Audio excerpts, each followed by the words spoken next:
So a while back, I thought to myself, I'm never going to own a home. I'm going to have to rent forever. I didn't have money for a down payment. I had no credit history, and I just got out of a divorce. But PHFA showed me that home ownership is possible. They offer me a low-interest mortgage and a way to manage the closing cost. To me, this is more than just my home. It's a huge accomplishment and a new chapter in my life, thanks to PHFA.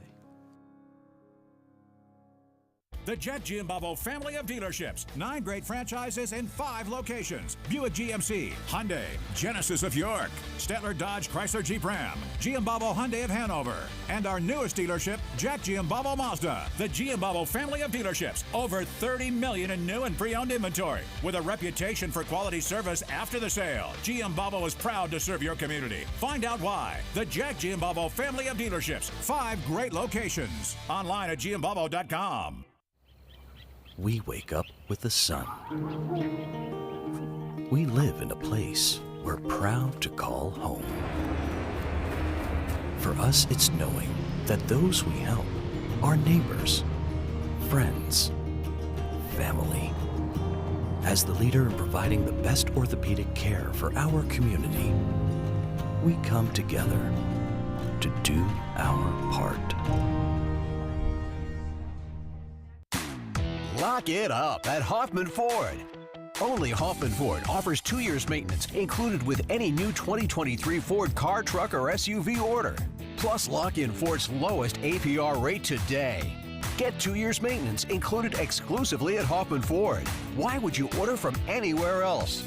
Who has your best deal on a new Ford? Hoffman has it.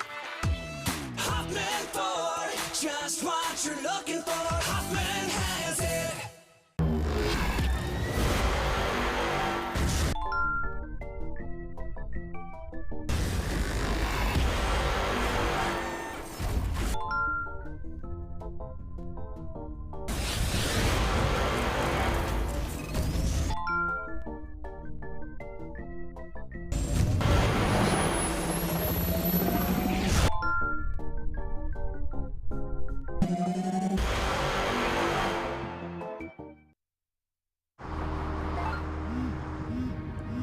Do you want to answer that?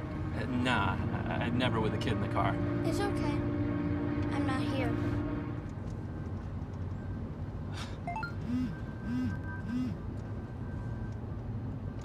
I'm there.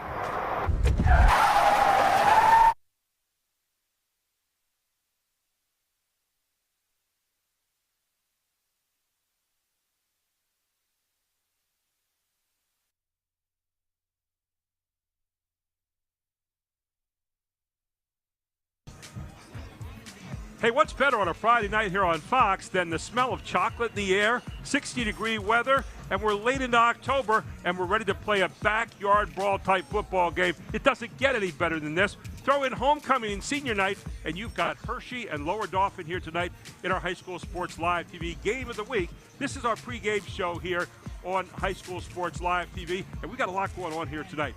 We've got a very special LD Players and Coaches Spotlight tonight, Lower Dauphin, as they have a special tackle exercise with their moms and their dads. You don't want to miss this at all. This is going to be a lot of fun. And then our former Lower Dauphin coach, Rob Clark. And Joey Julius, remember him? The guy who kicked for Lower Dauphin, outstanding kicker, went on to Penn State, made a name for himself not only kicking, but tackling. We're going to be talking to those guys here tonight. Bill Chase, our coach, former coach at Hershey, by the way, is going to be with us here tonight, talking a little bit of chalk talk about these two teams coming to the game here this evening. 4-4 Lower Dauphin, 3-5 Hershey. Throw away those records, it doesn't matter. It's going to be Army-Navy here in the local area tonight as these two get ready to get on here at historical Hershey Stadium. We're getting ready for a great pregame show. It's all going to happen right here. It's High School Sports Live TV, the game of the week from Hershey Stadium tonight, our pregame show. More to follow right after this.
I thought it was pretty fun. We had parents tackle seniors, and it was just an enjoyable moment as our last home game coming up tomorrow. So my name's Aaron Moyer, and I just got ducked by my mom, so that was fun. I was actually like, I was so iffy about it because I was like, I don't want to get ducked by my mom right now, but I think she took it easy on me. We saw that viral video that went viral this summer of the moms tackling the players, and we just kind of knew right then, the booster club, this coach staff talked, and we're like, we got to reciprocate that. So, and we have a lot of families that are very involved, so it's a good opportunity to get everybody on the field and have some fun. I'm excited for our seniors. They get one last home game against their rivals. Great opportunity. They did great for us this year, matured as young men, became great leaders, and I'm excited to see what they can do on the field tomorrow. I think it's going to be interesting. It's going to be a good game, especially since we came together as a brotherhood more towards this game. Our previous games, we kind of shot down a little bit, but I feel like we're winning this game tomorrow. Yeah, big rivalry. I mean, a huge rivalry around here. I mean, we share the same home field, so somebody's always on that away sideline. Makes it a little bit bigger of a rivalry. It's also homecoming. It's senior night. There's a lot of emotions involved in this one. So, and let alone it's just being Hershey. Our kids always get amped up for that game. Yeah, we're ready. We're practicing hard all week. We've been preparing for this, and we know it's going to be a battle. We know it's going to be a fight, but we're confident we're going to come out on top. The Jet Giambavo family of dealerships. 9 great franchises in 5 locations. Buick GMC, Hyundai, Genesis of York, Stettler Dodge Chrysler Jeep Ram, Giambavo Hyundai of Hanover, and our newest dealership, Jack Giambavo Mazda. The Giambavo family of dealerships. Over 30 million in new and pre-owned inventory. With a reputation for quality service after the sale, Giambavo is proud to serve your community. Find out why. The Jack Giambavo family of dealerships. 5 great locations. Online at giambavo.com. Everybody knows Hoffman has it. Did you know Hoffman has even more? There's the fully stocked Hoffman Ford Parts and Accessories Department, the Hoffman state-of-the-art collision facility, confidence in our ultra-modern service facility, peace of mind with master technicians, satisfaction with low prices. Do I really need to say it again? Hoffman has it. Only at Hoffman Ford, Colonial Park. Hoffman Ford, just what you're looking for. Hoffman has it.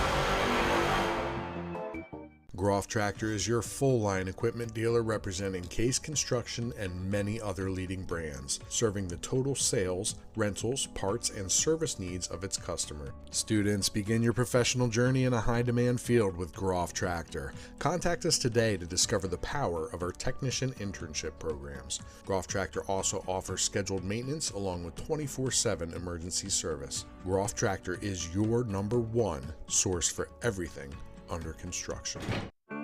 At Capital Blue Cross, there are more yeses and fewer nos. Protecting your health and making it easier so you can spend time on what makes you smile. Helping our communities, your families, your businesses, big and small. We have you covered, going the extra mile. It's what we do. Capital Blue Cross, going the extra mile for you.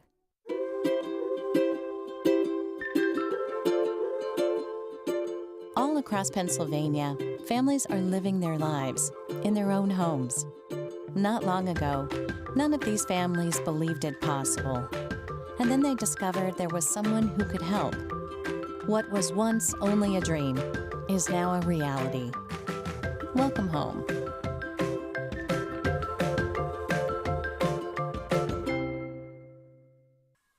Welcome to Hershey Stadium, and we're here right now. No game going on just yet, a little lonely, but I'll tell you what, I'm with a guy who made a hit here back in 2013 when he kicked a few field goals here. One 46-yarder to take his team into the finals of the district, and one a 37-yarder to take his team to a district championship. But as you see right now, he also knew how to hit people, as he did later on at Penn State.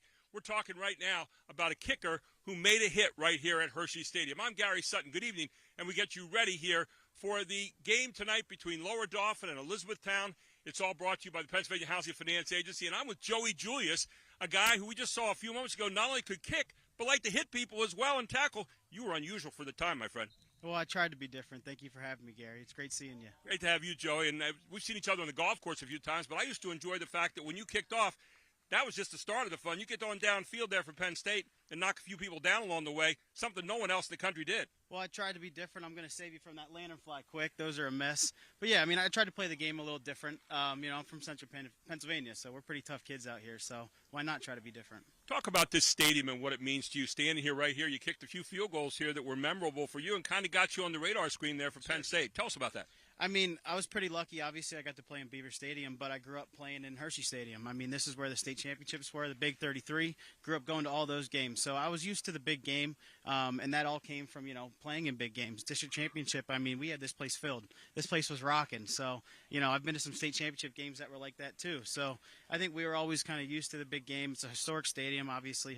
Hershey's a historic name. It's a brand known all over the world. So it's just great to be back. I haven't been back in a couple years, so it's good to be here. You were a guy who was a soccer star. You're getting ready to head off to college for soccer, and a funny thing happened on the way to that. You end up going and kicking field goals for Penn State. Tell us about that. Yeah, I mean, ran into a little success on the football field. I can thank my coach for that. I mean, he was in my ear a little bit, and obviously the Penn State name kind of threw its weight around on me. So I was just caught up in the hype, and I ended up loving the decision. So when you talk about this stadium right now, and you think about field goals that time, not a lot of guys were kicking 46-yarders. You kicked a 54-yarder against Susquehanna Township earlier that year. Yeah. So you had some big length. What was it that you worked on that made it so easy for you to kick such long field goals? Honestly, I think a lot of it came from my dad, Larry Julius. He was a professional soccer player, and he had one of the biggest legs in probably the world at the time. I mean, he taught me from a young age how to hit a ball, and I think that translated well. I actually started 4 games after my freshman year because Coach Clark saw me kicking on a middle school field, and the ball was probably 4 inches long, and he's like, wow, the kid just hit a 50-yarder. So I got poached just from hitting a soccer ball pretty far. And if you ever see this guy hit a golf ball, he hits that pretty far too. But he just talked about a guy named Coach Clark. Rob Clark, 16 years a head coach, 14, took a couple years off to see your kids play, came back for 2 more. Great to have you with us tonight, Coach Clark. Yeah, thanks a lot for having me. Great to be back in the Concrete Palace. It's a special place to a lot of us, and we're looking forward to see the 2022 version of the Falcons tonight. The year was 2013. You guys go through, you knock off Wilson, always a great program. This guy helped a little bit. Then you knock off another team called Cumberland Valley, not a bad program either. Talk about that year and what it meant to you at that time. Well, it was huge. We were trying to get our program back in place, and the team the year before got us to an 8-3 record. We made the playoffs, but then that year our theme was all in, and it was all in, up the ante, and the kids bought in. The kids did it right. They worked hard. They prepared well. They won some huge games, including that Wilson game where my man here kicked a 46-yarder with 10 seconds on the clock. It was pretty special. Talk about what it means to be all in. You hear coaches say that a lot of times. I've said it myself as a coach, but all in, there's a lot more to it than just those 2 words. Yeah, people don't know what the buy-in really means, and it is a full commitment. And the kids came to the realization what it meant in the offseason, in the weight room, all the preparation, everything you have to do with film, everything that's required outside of just what you see with practice, what you see on Friday nights. That's awesome what you see on Friday nights, but that's not the work. It's all the other stuff, and we finally got the kids to buy in, and we're really excited about that. We're very lucky here at Lower Dauphin. We really do have good kids that always work really hard. And some years we had our success, and unfortunately some years we didn't, but there were a couple years in a row that we had kids who truly were dialed in, and the success showed. I want to ask Joey this question, and I'm going to ask you the same thing. A lot of people say Lower Dauphin isn't just a program, it's a community. Talk about that a little bit. Well, obviously Lower Dauphin's surrounded by Hummelstown, and Hummelstown is a beautiful little community. I'm sure at one time it was probably ranked top 10 place to live in the world. I believe it. I grew up there. I was lucky to grow up there. And, after every game we go to Borough Park. Everybody comes. Everybody hangs out. I mean, for such a small school, I mean, we're not a huge school. We get tons of people out. I've never seen schools get the amount of fans that we used to get, and I'm sure they're still coming out to. I mean, it's a community. That's the biggest thing, and I can still go home, see everybody. They still talk to me like it was yesterday. So it's just a beautiful town to be a part of. Coach Clark, when you have a community surrounding your team, it is a special thing, and most people would not know that, but a coach really senses that when things have all come together. You're talking about that. Yeah, the support is absolutely amazing. Joey's right. It is kind of a neat community because with Hummelstown kind of being the center, but then all of our surrounding townships, and everybody works together. Everybody supports it. We have a lot of fun, and older fans, younger fans, the midget programs. It's very special. I have coached at a lot of different schools, and when I got here, I realized something very special that very first year. It's a great community, and not just football, all sports. The people that come to our, theater productions and our band production, it's impressive. I'm really shocked. Like Joey said, we're a big school. We're not a gigantic school, but the amount of support we get, I would compare to the 6A schools and things like that. That's the norm. You went coaching for 14 years. You went away for 2 years to watch your kids play. Both of them played football on a higher level. And then you come back for 2 years. How hard is it to come back and try to coach again after you've kind of put it down for a couple years? Yeah, it was tough. It was a challenge. Again, great kids. They were working hard for us. But I did come back. I did it for 2 years, and we didn't have a whole lot of success. So I thought it was time to give somebody else a shot. And I'm really excited that it's Josh Borelli, one of our former players, somebody who bought in. He led the program, and now he's leading it in a better way as the head coach. So a while back, I thought to myself, I'm never going to own a home. I'm going to have to rent forever. I didn't have money for a down payment. I had no credit history, and I just got out of a divorce. But PHFA showed me that home ownership is possible. They offer me a low-interest mortgage and a way to manage the closing cost. To me, this is more than just my home. It's a huge accomplishment and a new chapter in my life, thanks to PHFA.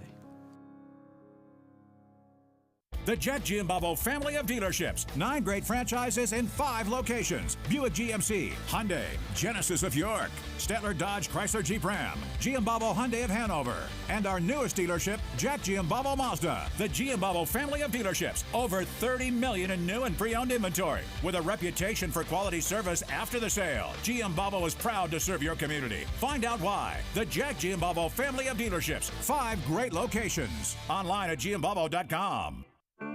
At Capital Blue Cross, there are more yeses and fewer nos. Protecting your health and making it easier so you can spend time on what makes you smile. Helping our communities, your families, your businesses, big and small. We have you covered, going the extra mile. It's what we do. Capital Blue Cross, going the extra mile for you. We wake up with the sun. We live in a place we're proud to call home.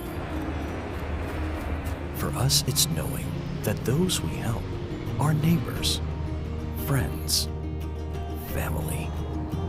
As the leader in providing the best orthopedic care for our community, we come together to do our part.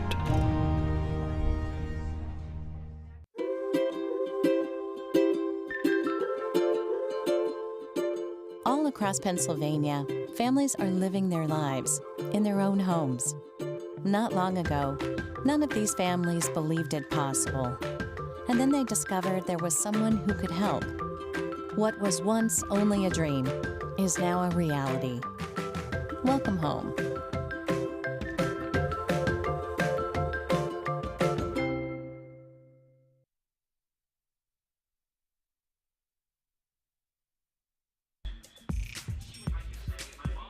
And welcome back for our Chalk Talk here on High School Sports Live TV as we get ready for the big game tonight. And much like that up and down ride over there, Bill Chase, that's been the kind of season these two teams have had so far. But when it comes to this game tonight, it's nothing but up.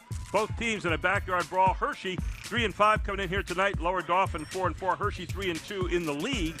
On the other side, Lower Dauphin 2-3. Gary Sutton, Bill Chase with you here for Chalk Talk. I want to talk a little bit about this Hershey team first. A team you know a little something about. You used to coach over there, Bill, for some years. Let's take a look at some of the players here tonight that are going to be really, really instrumental if they're to win this game. Marcus Sweeney is a guy who gets it done on the long ball. This kid is a really great receiver, one of the top 5 in the league. You see him here in the lower right-hand corner. Bill, take us to his pass plays. Yeah, this is Daniel Painter's at quarterback, scrambles a little bit, then Marcus makes a great catch on this, and just the defender one-on-one. I was coaching when he was a sophomore, and he started at defensive back as a sophomore, so he's a really, really good athlete. Let's look at him again here on another end of the field. Again, Painter's going to come back, fake, little play action, throw it deep, and when Sweeney gets behind you, it is over. He has Hershey, Daniel Painter's thrown 7 touchdown passes this year. All of them have been to Marcus Sweeney, and some of them have been long, long plays. He's the long of it, but how about the short of it? Angel Cabrera, a guy who is a punishing running back. And you take a look here. If you need the tough yards up the middle, this kid will get it done for you. Take a look at him again. He knows where pay dirt is as well and gets into the end zone well. But he's also an outstanding defensive player as well, which we'll see in a moment. You see him here rifling his way through, again, working over those backs. And then take a look at this play. Forcing the fumble right there. Man, you talk about a fierce competitor. Mr. Cabrera gets it done offensively and defensively for this Trojans team. Yeah, Angel was brought up as a freshman, and he's a junior now. They weren't counting on him to be necessarily the lead running back this year, but he's developed into that. He's big and punishing. Really solid football player playing both ways. And you throw in there Mr. Painter, who's a pretty good quarterback in his own right. Another father-son quarterback setup, much like we have with Steel High last night. We're seeing it here this evening. On the other side, Lower Dauphin comes to this game 4-4 tonight, 2-3 in the division. And let's take a look here at one of the reasons why. Ty Milheims, he's been tough all season long. Near 900 yards as he comes into the game here tonight, a chance to go over 1,000. You can see he can make the big play. Yeah, we saw him earlier in the year on TV against Elizabethtown, where he ran 2 kickoff backs for touchdown. I kind of questioned his speed back then, but nobody catches the kid. Look at that. He's a big, tall kid. He's not your typical running back. And they've got their own version of a guy who can catch the ball. Charlie Fortney, who is up around 20 yards at catch. Take a look at that guy. I mean, he can get it done. Getting to the outside as well and end arounds. And so Fortney and Milheims. And then you have Bryce Fortney back there. It's doing a pretty good job as a quarterback this year. This is a team that's had some good games, a couple down games along the way. But there again, Fortney, a big playmaker here, not only on offense, but also on defense. And by the way, he and Sweeney have been rivals the whole way through their career since they were young kids all the way up through, not only in football, but also in basketball where they face up with each other. It's going to be an interesting game here tonight. What do you look for to be the divider in this game, Bill? That's hard to say. Both of these schools call this stadium home. It's home stadium for Lower Dauphin. It's home stadium for Hershey, and it was always strange to me when I'd come over with Hershey. We had to be the visitors sometimes, and that's the way it is tonight. And next week, Hershey plays Paul Myers. So back-to-back weeks, they're playing one team from the west of them, one team from the 1 mile to the east of them. It's just, you don't know in a game like this. Both teams have struggled at times, but both have looked really good at times, too. Going to be a fun game here tonight. Hershey and Lower Dauphin, a great rivalry game, all coming to you live right here on High School Sports Live TV. It's High School Sports Live TV, Game of the Week, all here on Fox 43.2. Groff Tractor is your full-line equipment dealer representing Case Construction and many other leading brands, serving the total sales, rentals, parts, and service needs of its customer. Students, begin your professional journey in a high-demand field with Groff Tractor. Contact us today to discover the power of our technician internship programs. Groff Tractor also offers scheduled maintenance along with 24/7 emergency service. Groff Tractor is your #1 source for everything under construction. At Capital Blue Cross, there are more yeses and fewer nos. Protecting your health and making it easier so you can spend time on what makes you smile. Helping our communities, your families, your businesses, big and small. We have you covered, going the extra mile. It's what we do. Capital Blue Cross, going the extra mile for you. If it's used car peace of mind you're looking for, Hoffman has it. Hoffman Ford brings you a wide selection of quality pre-owned vehicles, carefully chosen and inspected for dependable driving pleasure. For the ultimate peace of mind, shop the Hoffman collection of Ford Blue Advantage certified pre-owned vehicles. If you're looking for a used vehicle you can feel good about your loved one's driving, Hoffman has it. Hoffman Ford, just what you're looking for. Hoffman has it. I had no credit history, and I just got out of a divorce. But PHFA showed me that home ownership is possible. They offer me a low-interest mortgage and a way to manage the closing cost. To me, this is more than just my home.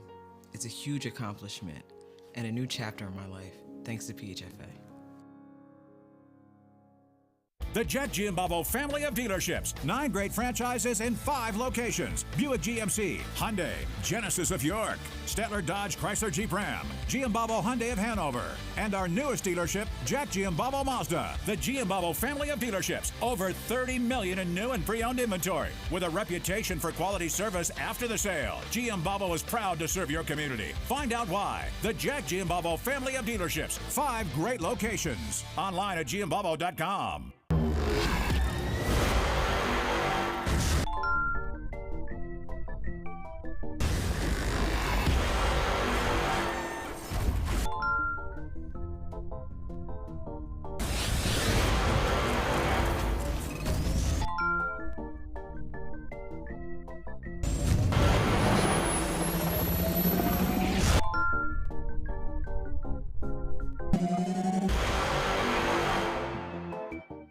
Everybody knows Hoffman has it. Did you know Hoffman has even more? There's the fully stocked Hoffman Ford Parts and Accessories Department, the Hoffman state-of-the-art collision facility, confidence in our ultra-modern service facility, peace of mind with master technicians, satisfaction with low prices. Do I really need to say it again?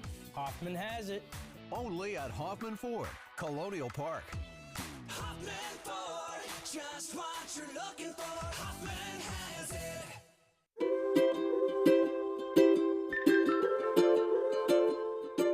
All across Pennsylvania, families are living their lives in their own homes. Not long ago, none of these families believed it possible. And then they discovered there was someone who could help. What was once only a dream is now a reality. Welcome home.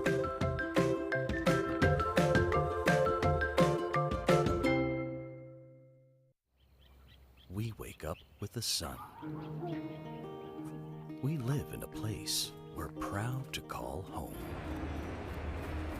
For us, it's knowing that those we help are neighbors, friends, family. As the leader in providing the best orthopedic care for our community, we come together to do our part. At Capital Blue Cross, there are more yeses and fewer nos. Protecting your health and making it easier so you can spend time on what makes you smile.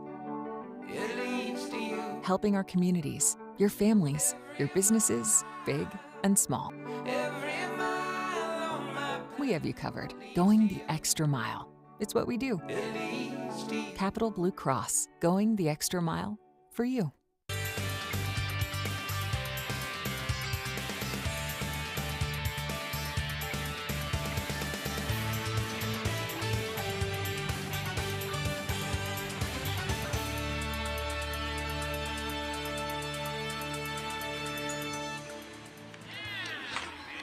Good evening and welcome to Hershey Stadium. It's the Fox 43.2 High School Sports Live TV Game of the Week. And we've got a backyard brawl here tonight. Hershey coming to this game 3-5, 3-2 in the division, in the mid-10. And on the other side, we've got Lower Dauphin coming to this one 4-4. But they're 2-3 right now in the Keystone Division as we are getting ready for a good one here tonight. Both these teams claim this stadium as home, and so it's really not a home advantage tonight. If there's any kind of momentum going, I guess it's homecoming night and senior night here for Lower Dauphin. But Gary Sutton with you alongside of Bill Chase, and tonight's broadcast brought to you by the Pennsylvania Housing Finance Agency. We're looking forward to a great game here tonight. And thanks so much to the Pennsylvania Housing Finance Agency for being a great sponsor of High School Sports Live TV, part of Fox 43 Friday Night Football Frenzy. Bill Chase, we're getting ready for a good one tonight. You used to coach Hershey. You know what the spirit's like on that side of the ball. But Lower Dauphin comes in this one night fired up as well. Yes, if the crowd is any indication of how this game's going to go, Lower Dauphin has their side packed pretty well over here, and not so much on the Hershey side. Must be a late arriving crowd, but yeah, I'm really looking forward to this game. Hershey, despite being 3-5, actually has the better league record. They are 3-2, tied with 3 teams: Cedar Cliff, Mifflin County, and Milton Hershey. And Lower Dauphin is 2-3 in the division. So they do have some common opponents. That doesn't really give us much indication. This is going to be a tough game for both teams. Talk about the two coaches in this game tonight and what they bring to this particular contest. Well, Coach Borelli is in his second year at Lower Dauphin. He took him to the playoffs his first season, and they're looking to get back this year. It's going to be a tough task. They clearly have to win their last 2 games to make the playoffs. They have a good shot tonight against Hershey. They will be a substantial underdog in their last game of the year against Bishop McDevitt. So he's done a nice job. Mark Painter on the other side is he's a good friend of mine, and he's in his second stint with Hershey, and I coached with him for a couple of years. Very old school coach. Unlike some of the games we've seen this year, I don't think you'll see him going for it on 4th and 2, 4th and 3 a whole lot. But we'll see what happens, and it looks like Hershey's going to get the opening kickoff, so we're going to see them on offense first. So Lower Dauphin will kick it off here. And we are getting ready to get this one underway here at historic Hershey Stadium. A great place to watch a football game. Bill and I sitting high atop the stadium here. I swear, Bill, every time I come here, they've added more steps. Well, or I'm getting older. I'm not sure. I think that's an indication of our age. Anyway, it's still fun to climb those steps. It's still fun to be doing a game here on Friday night, the High School Sports Live TV Game of the Week right here on Fox 43.2. Hope you're ready to kind of settle back and get into a good one here, as we are just about ready to get this one underway. And Brandon Fritz will be doing the kickoff chores here for Lower Dauphin, kicking off from his own 40-yard line. My guess is they'll try to kick away from Marcus Sweeney, and they did. It's going to go to Derek Guzman instead, and Guzman across the 25 and getting to the outside and trips up at the 28-yard line. Will be first down and 10 for the Trojans of Hershey. Now out of Hershey, you're going to see a little pistol veer action. They are a true option team. They do generally read the option, and Daniel Painter's done a nice job running that this year. So the ball at the 27-yard line, first and 10 here for Hershey, as they will get the first offensive action of the evening. 2 receivers near side. 1 man in the backfield with Painter. Painter with the handoff. And quickly brought down there as he is tackled by Tanner Webb, who dove in there right away. And big loss, not a big loss in the play, but a loss in the play for Hershey on their opening run. Yeah, that was Marcus Sweeney lined up behind Daniel. Usually they have Angel Cabrera in there. They just brought Angel in now, and he'll probably be back in his traditional I-back formation. And Sweeney will be split out now. How about Tanner Webb there with that plate open? Again, sending a little calling card for Lower Dauphin. Yeah, Hershey's going to have to do well on first down. Second down, 14 yards to go. Ball back at the 23-yard line. Handoff again, this time a little bit of running room, but not much. Just getting back to maybe the 27-yard line, near the original yard of scrimmage. Yeah, that was Cabrera on the call there, and then we're now at 3rd and 10, and as I've said many times before, this is not the situation Hershey wants to be in. Hershey can throw the ball, but they prefer to run it. What kind of play would you look for here? Would you look for a screen-type pass, something along that line? I'm going to guess they're going to look for Sweeney on this, and I would think Lower Dauphin's well aware of how good Marcus is on the outside. Sweeney down, and they're looking exactly for him. Being played tough right there, and Sweeney runs into number 11, Brandon Fritz, who was back there guarding territory. So a bit of a 4th down in a punting situation. Yeah, good no call there. I mean, there was a little bumping at the end, but that ball was clearly overthrown and clearly not interference. So Hershey is going to punt it out of there.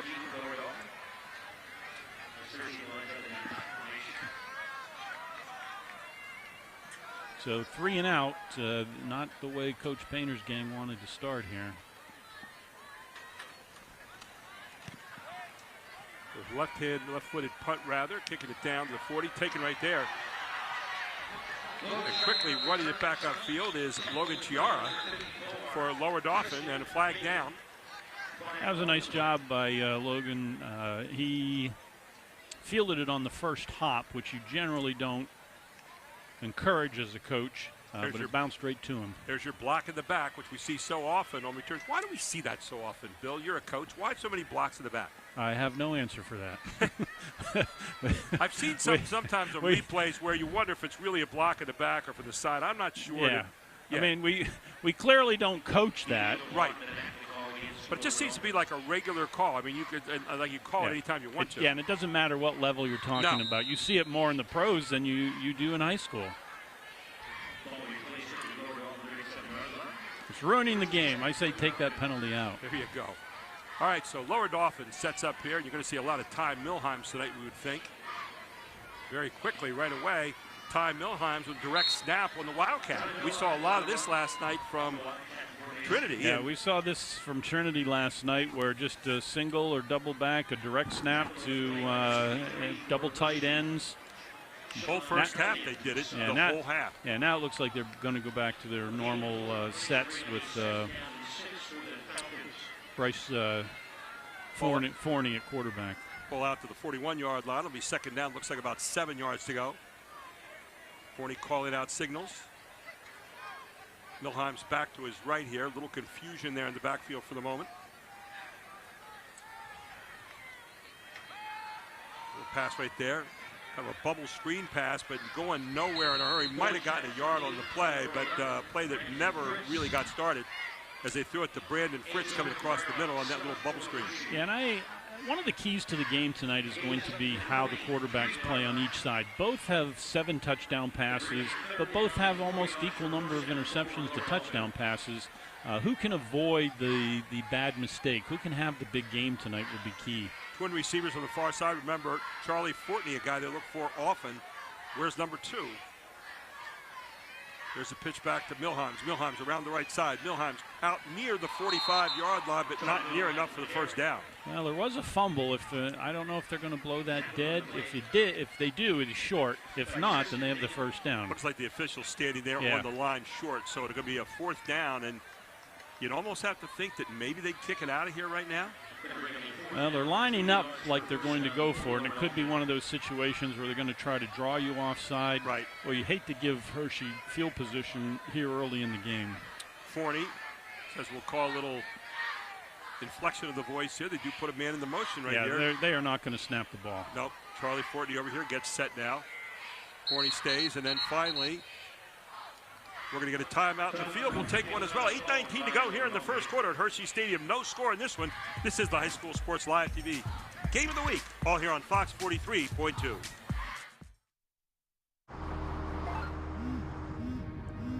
you want to answer that? Nah, never with a kid in the car. It's okay. I'm not here.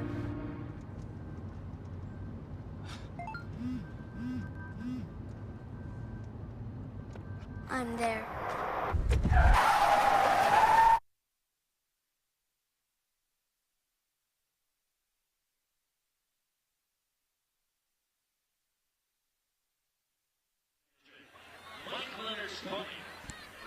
And welcome back to a festive Hershey, Pennsylvania, Hershey Stadium here, where the backyard brawl going on tonight. Hershey and Lower Dauphin, they are separated by literally a mile or two.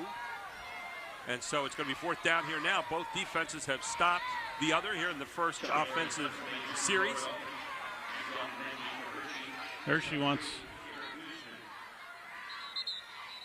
called a timeout before the punt. They did not have the wide receiver covered down here. And hey, just to go back to this situation, it's 4th and 3, 4th and 4. On 4th down, Lower Dauphin tried to draw Hershey offside, and as time wound down, they called timeout. I don't like that timeout.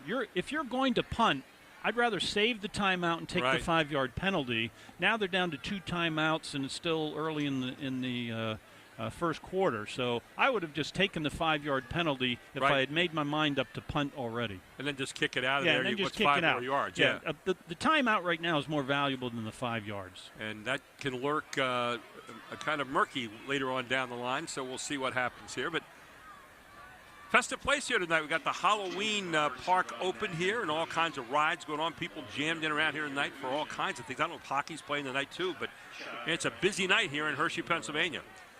So here now is Chiara again to try to get this one away, this time kicking from his own 30-yard line.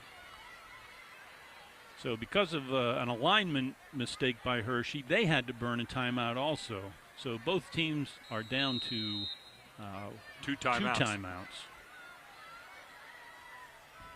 So Chiara, kind of a low, flat kick. bouncing away. A pretty effective kick as well as it gets down to the 15, stays inbound for a long time down near the 12-yard line, probably went out about the 13. So a nice job by Chiara kicking away from the two runners and switching the field. Yeah, I haven't seen a lot of booming punters this year. Now, last night we saw one in Hershey. The kid was a really good punter and kicker. East Pennsboro. Unbelievable. Yeah, and so was Campbell. Northern, too. Yeah, but a lot of times you get in that low line drive kick, which is hard to field. And on turf, when in the old grass fields, it didn't roll as far. On turf, you can get away with that style of kick. This is the old, I don't know if they've ever changed it. It was called the A-turf at one time. But this has some of the best grip you're going to have anywhere. I called probably the greatest game I ever saw with Mannheim Central, the state championship. We'll talk about that in a second. Up the middle here, it looks like the handoff here to Cabrera. I think that's Maurice Collins. Actually, it's going to be Collins. Maurice Collins in there doing his turn right now. Yeah, Maurice is a senior who transferred over from Bishop McDevitt his sophomore year, and I know Hershey had high hopes for him. And he's developed into a nice player, but they have a good stable of running backs. Greatest game I ever saw in here and called in here was Pine Richland. Mannheim Central. It was unbelievable. In the snow. Yep. And I went down there afterward in street shoes, and it snows everywhere. You could still grip the field. Here he goes again. Just bolting toward the right side, out near the 20-yard line. Might have gotten half a yard on the play. Again, getting a call is Maurice Collins. And we're going to get a steady dose of this from Hershey. Again, in the pistol, eye back right behind him, and they did what they wanted to do on first down and got 5 yards. Now it puts them in a manageable 3rd and 2, 3rd and 3. So Hershey looking to try to get a first down here, get better field position, obviously. 2 receivers near side, 2 receivers far side, 1 man in the backfield with Painter. Again, where's Sweeney is always a big question. Nice coverage out here in the flat. And now Painter trying to get loose. Painter's going to get around the corner, and Painter gets a first down. It's a good second effort there by the quarterback, Mr. Painter, Daniel Painter. Yeah, he wanted to come to a little hitch out here, and Lower Dauphin jumped it, and he wisely put the ball down and got the first down in his own. They really did cover the receivers well there. Now, Charlie Ford, he had him just for a moment. Couldn't quite get his arms around him, and he just got around the corner, did Painter. Painter, of course, the son of the head coach, but his other sons, Drew, by the way, Mark Painter's other sons, Drew, went on to play college football, and Dylan Painter, his former Villanova and Delaware player in basketball, he was 6'10". Good coverage on the side, a quick out pass there to Josh Wilson. Yeah, Drew playing at James Madison, who moved into Division I this year, and up until last week were ranked in the top 25. Down in Harrisonburg, Virginia. Yep, nice. Supposedly one of the most beautiful campuses in the country. Oh, it's gorgeous. Just off I-81 down there. It's a beautiful place.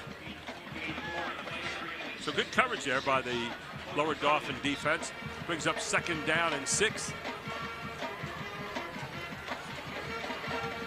Painter puts Sweeney in motion, hand up right up the middle, just plowing forward out to the 35-yard line. Will bring up 3rd down and maybe 2 yards. See, that's the first time they've used the motion to run through, which gives them the difficulty for Lower Dauphin, the situation where he's now a pitch option, which you will see sometime during the course of the game here. But again, now they're in 3rd and 2 again. You ever just run that kind of play just to show it and see how the defense might react, even though you don't pass the ball or pitch the ball to them? Now, let's see this play, and then I'll... Here we go. Right up the middle again. This time breaking through quickly. It's Collins into the secondary, and Collins all the way down to the 40-yard line of Lower Dauphin. Nice run by Collins from the 35. And that's what the veer attack does to you. You chunk them, you chunk them, you chunk them, and then all of a sudden, boom, you're in the secondary on a certain play. 25-yard pickup with this. Look at Collins.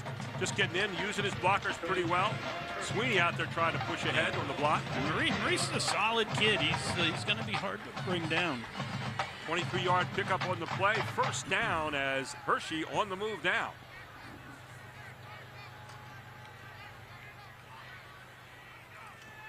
.5:12 to go here in the first quarter, and offsides. As you saw, Joey Schwartz kind of jump a little bit quick there off the near side, so it could be a 5-yard penalty, so make it 1st and 5 now. And that gives them the start that they want. They want that 4 or 5 yards on 1st down. They got it for free. So Hershey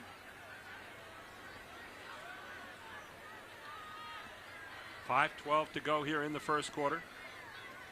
Two receivers far side, one near side. Handoff again. This time it is Cabrera, and Cabrera batters his way over the left side down near the 30-yard line. Yeah, they pulled the right guard, Tristan Bingham, in there, who's been a starter since the time he was a sophomore, and he led up through the hole. And there's your first down on a 5-yard run. So to answer your question earlier, Gary, do you show that just to show it? And, you know, there are teams that will pitch it, but they would prefer to hand the ball off. But you do have to show it once in a while. And I'm saying just show it without even pitching, just to see how the defense might react, and then later come back to it in another moment where you do pitch the ball.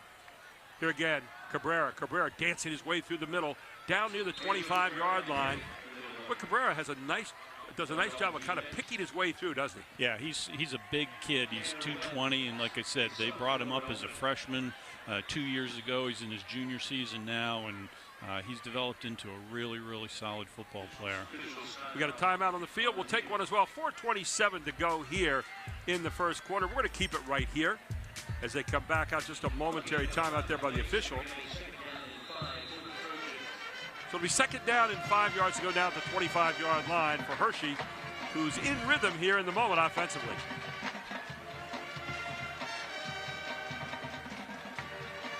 Daniel Painter looks things over. Another handoff. There again, Cabrera breaking loose. Cabrera dragging people with him all the way down to the 10-yard line. And Angel Cabrera doing some tough running there for Hershey. And if you'll notice, Hershey's at times are using an up back, settled in behind the guard and tackle, and they're running to that side pretty effectively.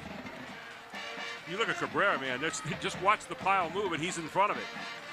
Yeah, he's gotten more momentum as the season's gone on. Tough running back. You saw it at the top of the program tonight in our B-roll that we had. So first down now and goal. Smashing over the right side is Cabrera. He's going to get cut down this time near the 5-yard line, probably the 6. They're just running the same play over and over, and really the concept is just a power type play. They're doubling down on the inside tackles for Lower Dauphin. They're pulling the offside guard and leading him up through the hole. So it'll be second down now and goal from the 4-yard line. Now, if they stick with what they've been doing, they'll run to the left here. Just alternating sides pretty much all the way through. And there he goes to the left, and he's punching toward the end zone and dives in at the end. And it is a 4-yard touchdown run for Angel Cabrera. Yeah, that was an excellent drive by Hershey there. Only needed to complete one short little pass. Other than that, they did what they want to do, and that's pound the football with Cabrera, Maurice Collins. So in now for the extra point effort.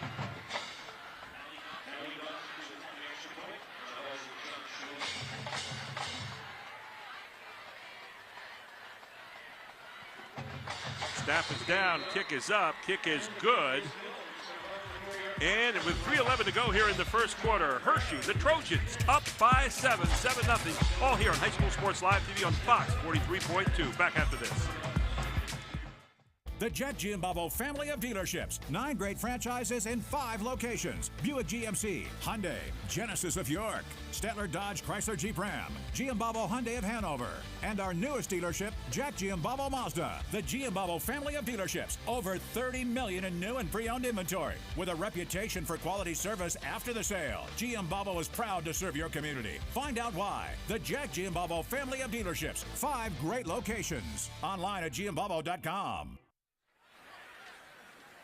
And welcome back to Hershey Stadium. 3:11 to go here in the first quarter, and the Trojans have struck first here. And Bill, just a steady diet of running the whole time. And if they keep this ball game close, that's what we're going to see. So the kickoff, last time we were here covering Lower Dauphin, Ty Milheims ran 2 kickoffs back for touchdowns against Elizabethtown.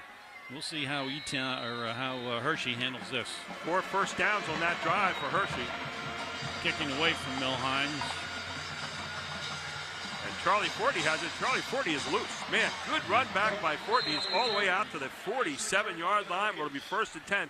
Fortney showing you some good speed right there. Yeah, kicking to Charlie Fortney may not be any better than kicking to Milheims.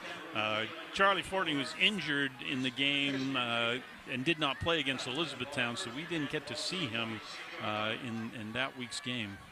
So he looks back and pretty healthy right now. Yeah, he's actually been playing with a peroneal tendon strain all season long. On the other side, Bryce Forney, the quarterback, has been playing with a sore Achilles. He's been battling hard all season too. So you got to play through injuries right now, unless they're the kind they're going to end your season. Here's Fortney, fake the handoff on the jet sweep, and now out to the flat to Milheims, and he is dangerous. Yeah, they motioned Fortney across the formation. Gave a little quick fake. Everybody sort of went with that action, and Milheims just flared out here to Lower Dauphin sideline. Had Milheims just kind of sitting out there while everything was going away from him. So it'll be second down and short now, 2 yards to go. Exactly where you want to be if you're Lower Dauphin here. Tight formation this time, one receiver far side. Milheim now will shift to the backfield, 2 men to the right side. Again, Fortney in motion. This time Fortney's going to get it, and Fortney dances around the right side and gets a first down inside the 40-yard line. Is the ball loose? No, I think they just stood him up and he stood was him up at the end. Fighting for a little more yardage. So down near the 39-yard line, maybe the 40. We'll see where the official marks it, but that's a first down, nevertheless, for the Falcons as they are flying now. Take a look again here. Here's that inside handoff. Watch Fortney cut up real quick. Nice job of getting upfield. So many times guys string that out east and west. He made the nice move to get the first down. Yeah, you want to plant that foot as soon as you see an alley and get up in there. A lot of young kids don't get that concept right away, and some never get it. Some don't want to cut it up inside. Fortney also an outstanding three-point shooter for the Falcons during basketball season as well. All right, Gary, don't get too excited about it. I gotta, sneak those hoops in there wherever we can. And across the middle, and he had Fortney open deep. Instead, he was looking down the field that time for number 31, and not to be had on that play. Yeah, he was a little uncomfortable with his feet in the pocket there because his initial guy, he didn't like that first read, and then he got a little nervous in the pocket and wisely threw it into the ground. He had Nathan Stuckey was his intended target that time. So Fortney looks over, gets his signals now. We've got 5 receivers over on this side. Nothing on the right. They're not all eligible, so yeah, there you go. There's Milheims out in the flat. Milheims bolts forward, gets down inside the 35, gets a little help from his friends, pushes down near the 30. And I remember that was illegal. You couldn't do that years ago. Now it's a big part of the game. Yes. And they had to complete that pass behind the line of scrimmage because there were ineligible receivers downfield blocking based on the formation. Here's that quick out again. You see Milheims. And Milheims always seems to get positive yardage. He's a big kid, and when he's going to match up against some defensive backs, just like Cabrera on the other side. Here's a Wildcat. 3rd down and 1, and the Wildcat, and Milheims gets stopped, jammed to the line, tries to get away. Held on right there, and Milheims is going to go down, and they stop him short of the first down. We'll see where they mark it. He ran into a wall there from Hershey that time. I would say going to be about the original line of scrimmage, and this is a definite go for it for LD. Actually lost a yard. They lost a yard on the play, so it's now 4th down and 2. Great defensive surge that time by the Trojans. First real crucial play of the game here. 1:20 now. Clock still ticking, first quarter. Again, everybody on this side. Now they shift to the right. Well, I guess you're going to get a quarterback keep here. No, there may be a little jet to Fortney. And Fortney gets it. Fortney gets it. That's dives inside, close. and he's very close. They're marking him short. Yeah, the ball came down on the first down markers, but the knees came down before, it looks like. Wow. So, ball goes over to Hershey. Wow, I thought he was going to get it there. He made a nice cut, and then he got stood up right there. Same play they had a moment ago, they got a first down on. And right there, he gets rolled over, and a big play by Hershey, and that was number 54 in on the tackle that time. And we're talking about Tristan Bingaman, the inside linebacker, making the undercut there to stop the first down. Yeah, Tristan's he's been a 3-year starter for Hershey and a pretty tough kid. So let's see if they continue with what they had success with on their last drive. Collins is in again. Taking turns with Collins and Cabrera, and Collins gets the call. Collins gets yanked down, but not before he gains about 2 on the play. Looked like a little awkward on the snap there. Boy, he gained more yardage than I thought on that. So that, again, that's the beauty of being able to run this type of offense. It doesn't look like you got a whole lot, and then all of a sudden you wake up and you're 2nd and 6. Isaac Landis leading the tackle there, but kind of pulled him forward as he tackled him, and that was one of the problems. So still a good tackle by Landis. Brings up 2nd down now and 6 yards to go. 26 seconds to go here in the first quarter. This might be the last play of the first quarter. Hershey in control right now. Fake the handoff, little play action, out to the wing, and there is the guy that everybody's looking at tonight. And we're talking about number 5, Marcus Sweeney, with his first catch of the evening. Yeah, nice throw by Daniel Painter on time there out to Marcus, who was in the slot. They cleared out the corner. He made a little out cut, and there it was. And we tick down to the end of the first quarter. It is 7-0. The Trojans lead the Falcons. It's all here on the High School Sports Live TV Game of the Week on Fox 43.2. If it's used car peace of mind you're looking for, Hoffman has it. Hoffman Ford brings you a wide selection of quality pre-owned vehicles, carefully chosen and inspected for dependable driving pleasure. For the ultimate peace of mind, shop the Hoffman collection of Ford Blue Advantage certified pre-owned vehicles. If you're looking for a used vehicle, you can feel good about your loved one's driving. Hoffman has it. Hoffman Ford, just what you're looking for. Hoffman has it. At Capital Blue Cross, there are more yeses and fewer nos. Protecting your health and making it easier so you can spend time on what makes you smile. Helping our communities, your families, your businesses, big and small. We have you covered, going the extra mile. It's what we do. Capital Blue Cross, going the extra mile for you. Fans Advanced Hoops Winter Program is out and ready to roll. Skill builders for kids, kindergarten to 4th grade, and we're going to tell you more about that in just a second here. As we get ready for our first play here coming out of the second quarter. And this time, different look, and they pitch back to Sweeney, and Sweeney is off and running, and Sweeney's going to get by everybody right here and finally dragged down at the 30-yard line, but not before a big gain all the way down to the Lower Dauphin territory.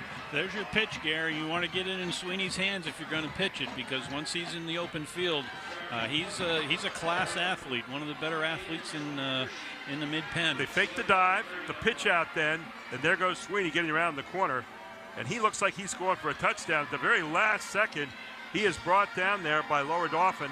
Touchdown saving tackle. The ball at the 30-yard line, and again, Hershey on the march.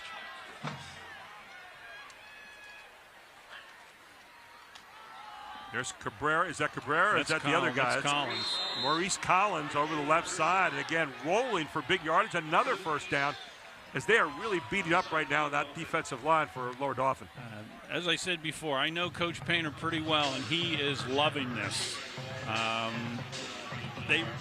Going back to what you had asked me earlier, yeah, Maurice you see that on the replay. He's a big kid, and their 2 tailbacks are both punishing over 200 pounds. They run the same way, too. They really are very similar in the way they run. Here it is again, just getting in behind and being brought down to the 25-yard line. But again, a pickup of 3 on the play. So he's good for 2 or 3 yards or more every time. Yeah, and just to come back to what you had asked earlier in the program, that's their first pitch that they gave to Marcus Sweeney a couple of plays ago. You're probably not going to see that more than 2 or 3 times. It is higher risk, but it's also always there. It's also a possible big game breaker. Exactly. So you get used to that rhythm of getting hit in the middle by Collins or by Cabrera, and then all of a sudden there's the pitch to Sweeney, and look out. Brings up second down and 7, ball at the 15-yard line. Here we go again. And this time, keeping the ball and brought down back at the 16-yard line. Will be a loss of the play. Yeah, and Daniel probably should have pitched that again. It's hard being an option quarterback because you've got to make split-second decisions, and he decided to kick. We always taught our kids on this. It's never wrong to keep it. Take a look at this, though, what he looked at there. Now, he's looking. He's running the whole way. Yeah, he never looked for the pitch at all. Yeah, and that's he's going to his left. Maybe he's uncomfortable going to his left. He had Sweeney out there on the pitch, but looked like Sweeney was covered pretty well, too, so it may have been the better to come back and fight another day by keeping the ball there and taking the hit. I wouldn't be surprised to see him run right here. Here again, Collins through the hole. Collins at 5. Collins dives for the 3. Collins with some nice running right up the middle again. They have been so effective between tackles. That's just a little power play, little power. I'll call it a power veer because they're pulling the guard up and around into the hole, doubling down. Ball back down now to the 4-yard line where it'll be, again, first and goal here for the Trojans, and they are marching right now. When you see Hershey with that back, and we call him a cheater, if he's up in that, up right behind the line, they don't have it right now. They've got 2 backs in the backfield now. Chances are you might see Cabrera get it, and Cabrera's in there. He gets it. Cabrera forcing his way toward the goal line, not going to get it. He's down about the 2-yard line, so a gain of 2 on the play will be second down and goal. Yeah, now that they've run that play, I'd prefer to see them run straight ahead and not quite as much east-west. I know he wanted it. That was an off-tackle play, but he still had to run a little east-west before he planted it. Kind of a slant. Yeah, if you've got Angel Cabrera in the backfield, let's get him going straight ahead. And have a lot of leverage back there, too, with some of that weight, strength, and speed. They're going to go left here. There it is again at the goal line. Cabrera's in. Nice job. And at the 8:32 mark of quarter number 2, Angel Cabrera in for a 2-yard run. And again, just a steady diet. Cabrera's second touchdown of the evening. And 14-0 is what it's about to be, maybe. And Sean Elliott, number 33, has been doing the bulk of the blocking. He's only a sophomore, but he's 205 also.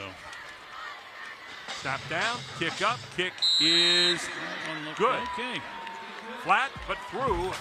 14-0, 8:32 to go here in the second quarter. This is High School Sports Live TV's Game of the Week on Fox 43.2. Everybody knows Hoffman has it. Did you know Hoffman has even more? There's the fully stocked Hoffman Ford Parts and Accessories Department, the Hoffman state-of-the-art collision facility, confidence in our ultra-modern service facility, peace of mind with master technicians, satisfaction with low prices. Do I really need to say it again? Hoffman has it. Only at Hoffman Ford, Colonial Park. Hoffman Ford, just what you're looking for. Hoffman has it. And welcome back to Hershey Stadium, where Hershey has taken the lead here 14-0 on 2 touchdown runs, a 4-yard run at the 3:11 mark of the first quarter. Angel Cabrera, and then a 2-yard run to cap off a drive here. Angel Cabrera, 9 plays, 71 yards, 4 minutes and 30 seconds. They're eating up clock as well, but they're pounding on that defense right now. Cabrera with a 2-yard dive there at the 8:32 mark. So 14-0 right now, Bill Chase, and Hershey's in control. Yeah, this is the part right now that, okay, and so they're going to squib the kick. Charlie Fortney's got it. Fortney trying to find somewhere to go, nowhere to go. Gets back to the 30-yard line where they'll set up 1st and 10. Yeah, I was wondering what they were going to do on the kickoff there. You've got 2 guys back there that are really scary, Milheims and Fortney, so I would be fine as a head coach giving them the ball to the 30-yard line each time. So 30-yard line is where Lower Dauphin gets it. And is it too early to say this is a must-score situation for Lower Dauphin? Well, I don't think just yet. But, again, it is, and I've said this many times, let's get some first downs and let's move the football a little bit. If you're going to give the ball right back to Hershey, they're just going to go back with Collins and Cabrera. And we had the rushing yards up there for you. But first quarter, Hershey, 93 yards rushing. Lower Dauphin, 31. So 3-1 in rushing yards so far. There's your pitch back right there. Milheim's trying to find somewhere to go, and Hershey is keying on him very, very well. Clearly, Hershey has that play scouted pretty well. They're unbalanced to the wide side. Milheim's is set to the wide side. Just that quick pitch. They stretched it out, and Sean Elliott doing a submarine job there, number 33, out of the linebacker spot. So good tackle there. Second down, 10, no gain on the play. Yeah, Elliott's having a game because he's doing the bulk of the blocking in the backfield on offense, and he's an inside linebacker here on defense. Fortney, man on man out here, might be looking for him. Again, Fortney kind of a big play guy. There he comes down, Fortney comes out, and it's going to be intercepted. Wow. What a play for Hershey right here. Intercepted.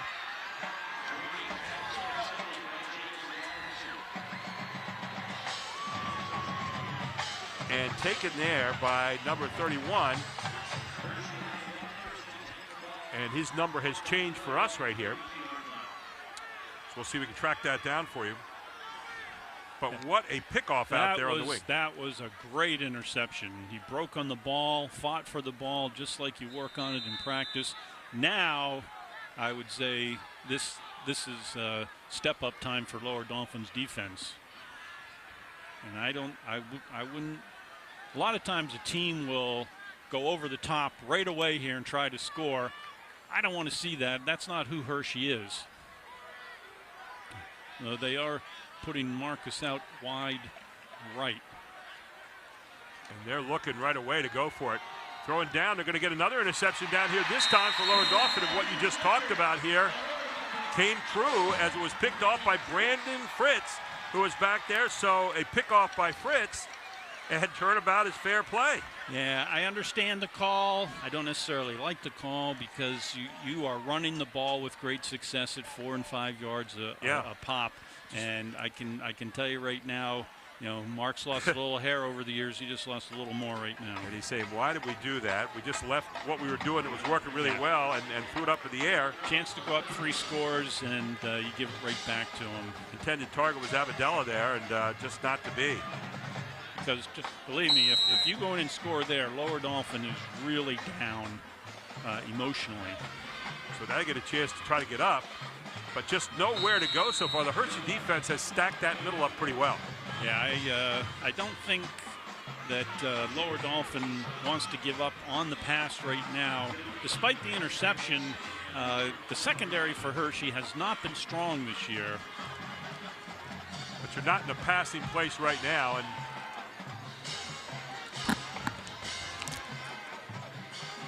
so we second down now and 10 yards to go. Ball at the 8-yard line. Dangerous territory here. You need a first down to get out of there and get some working room.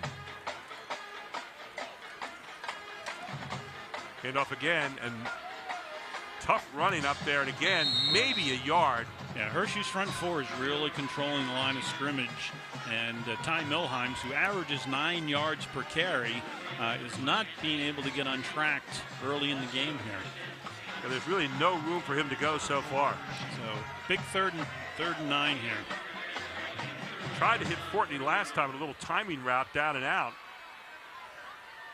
Let's see what they come back to here. Little screen play, get it out to Milheims. Cabrera.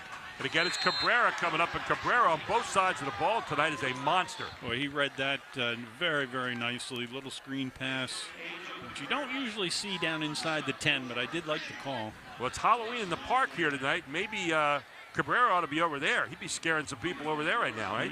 Well, he's scaring the Lower Dauphin team at the moment with some pretty heady play on the offensive and defensive sides of the ball. So look at this. Yeah, nice little read here. Boy, he flew. Good anticipation. That's something that. Pretty good punt out of the end zone. High punt. Going to be taken right there, and not a fair catch as Sweeney took it at the 35-yard line. And nowhere to go. Good coverage downfield by number 56. That was Max Ford of Lower Dauphin, but nevertheless still great field position.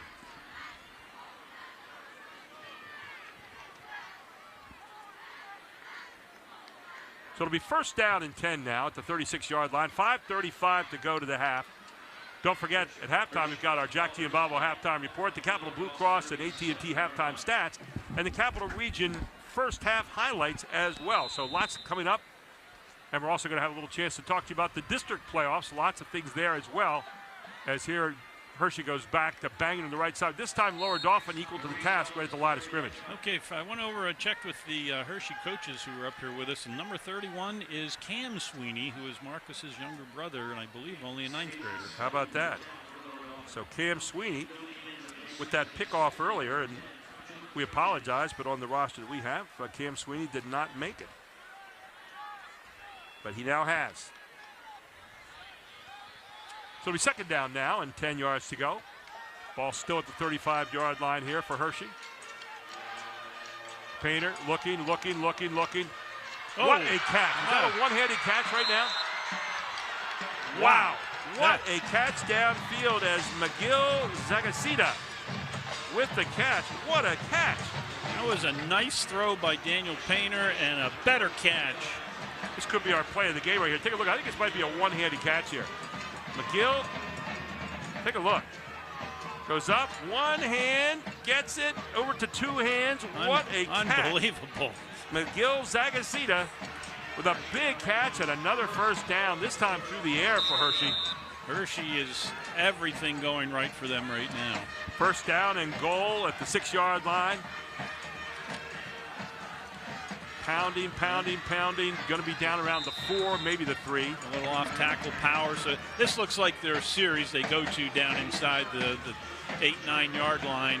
2 backs in the backfield, 1 lead back. Aaron Moyer checking back in there for Lower Dauphin. Moyer, a guy, by the way, I was reading about him, wants to start his own real estate company when he's out of school. But right now he wants to stop Hershey from getting any more real estate at this particular point. So here you go. Nothing doing again as Lower Dauphin dives in there. 3 guys. Yeah, that time they gave the ball to Elliott and let Angel Cabrera lead through. Saying to Elliott, hey, you've been blocking all night long. Let's give you a little love. But Elliott not able to find pay dirt. Interesting situation here. 3rd and 3, 3rd and goal from the 3. I still say you're going to run the ball. You're going to run the football here. Charlie Fortney submarine there to stop that play. So it'll be 3rd down now and goal from the 3-yard line. Yep. Jammed in there. There you go, everybody from Hummelstown now looking for the corner. Now quarterback's going to try to run, get to the outside, throw it to the corner, and nothing doing. Good defense over on the far side. See, now knowing Coach Painter as I do, I think they kicked the field goal.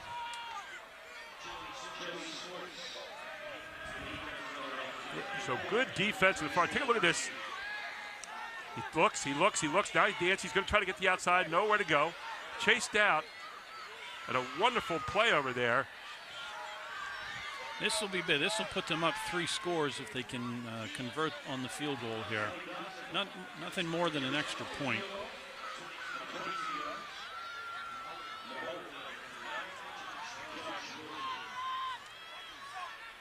Snap down, the kick is up, and kick looks pretty good.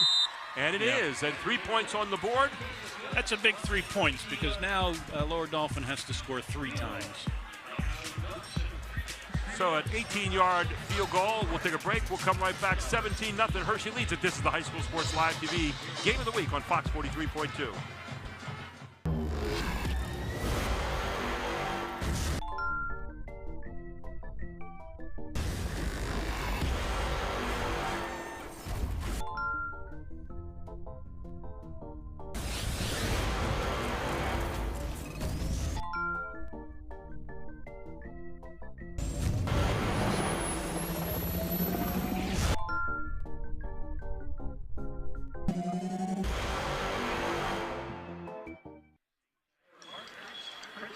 So a 20-yard field goal here. A drive, 6 plays, 35 yards, 2:15 on the clock there to take during that drive, and it's 17-0. Hershey in command, 3:25 to go to the half. Another squibber over to, he's down.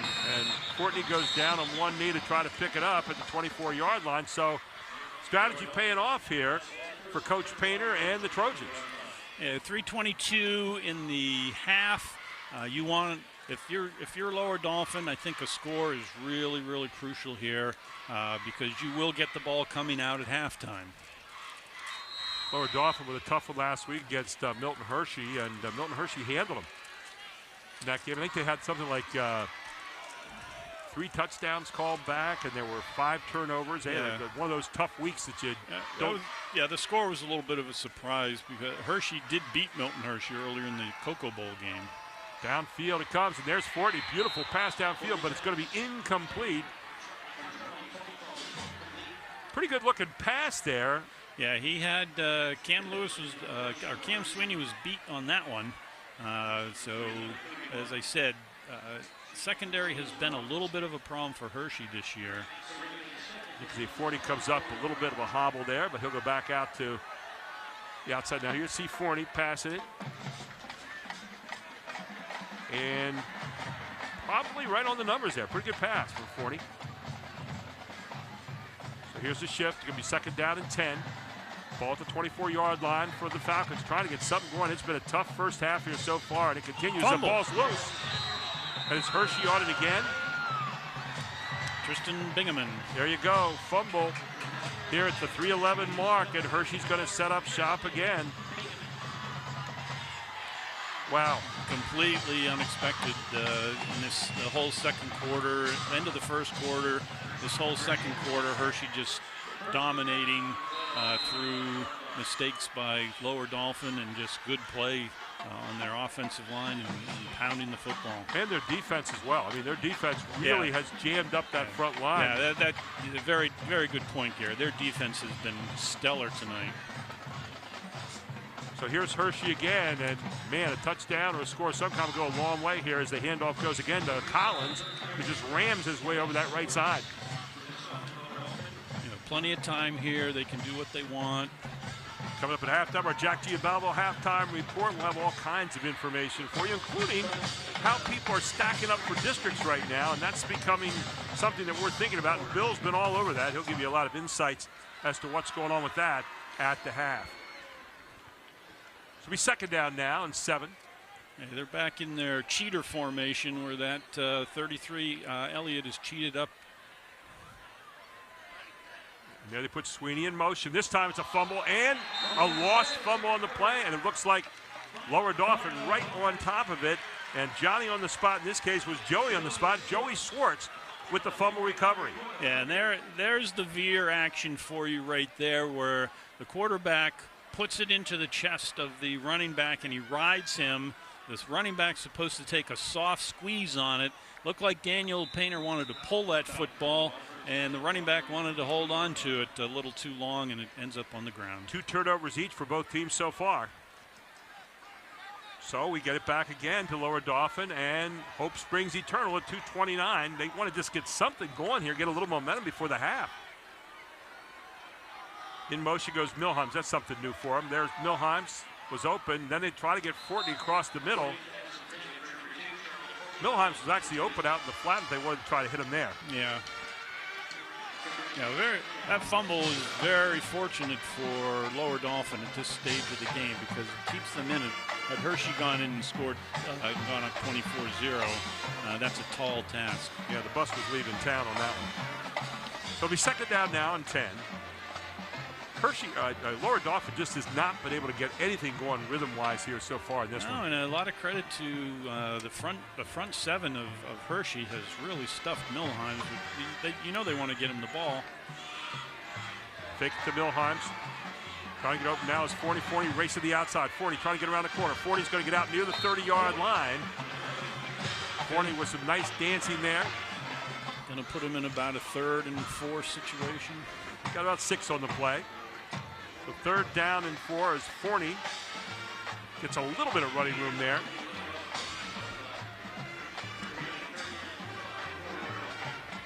There again, you'll see Forney flushed out of the pocket.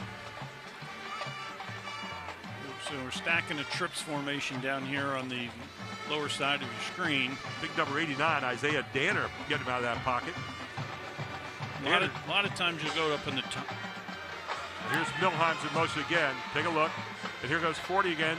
Forney across the 30. Forney's going to get a first down as he gets out past the 33-yard line, steps out of bounds, so keeps the drive going with 2:12 and stops the clock. Yeah, he wanted to go to the single receiver. That was what I was going to say just before the snap. I think they'll go to the single receiver side. They have one-on-one coverage up there because they had all the other 4 receivers down below here. What's interesting right here, Bill, is the one guy that doesn't seem to be accounted for is Forney. Everybody else has been checked off on the list here, but Forney, with a little bit of room to run here, he's been the most effective runner so far. Yeah, both times the last 2 plays he scrambled outside to his left.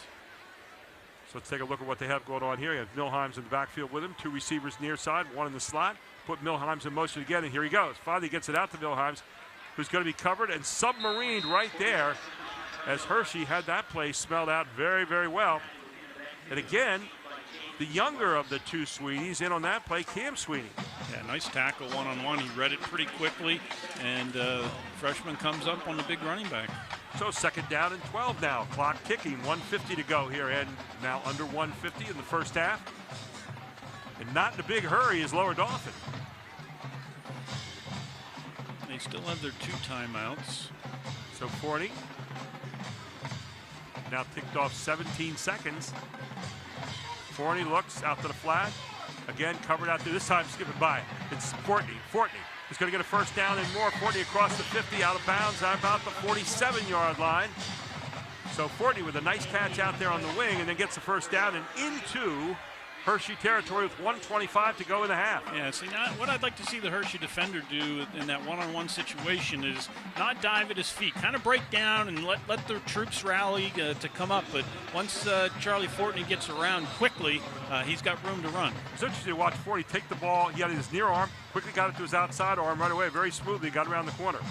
So it'll be 1st and 10 now, ball at the 45-yard line. Same play this way? Nope. All the way downfield and overthrown and intercepted by Sweeney. And Sweeney picks it off down at the 35-yard line. The Sweeney household is happy right now. Both the brothers have an interception. With 1:17 to go, I would anticipate that Hershey will be very careful here. Marcus Sweeney with a great interception. 3rd turnover here of the first half now for Lower Dauphin.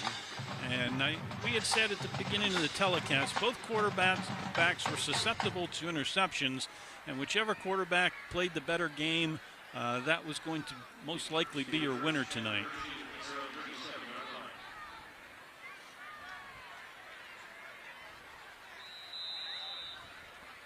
So here we go now at the 37-yard line. Hershey, see how they think about this. They say, hey, we might just go for some stuff here.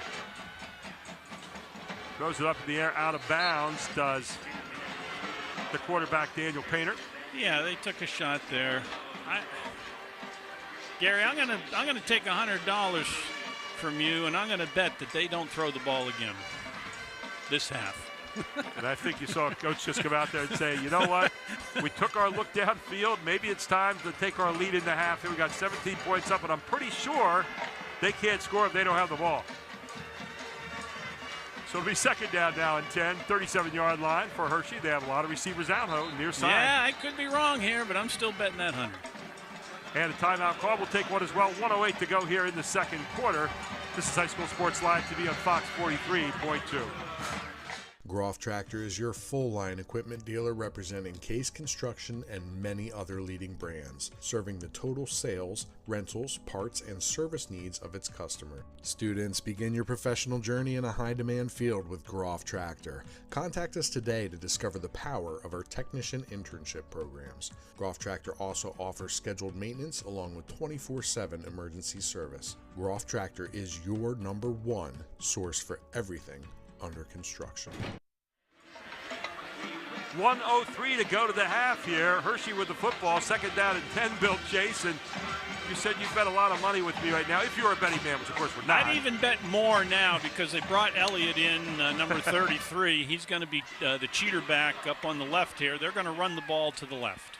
Okay, so Bill Chase putting his entire fortune on the line right here. That's about correct. By the way, coming up at the half, we also have an interview with Charlie Fortney and Julie Walker for the Peyton Walker Foundation. Man, what kind of good work are they doing? But right now, we got 1:08 to go before we get to that point.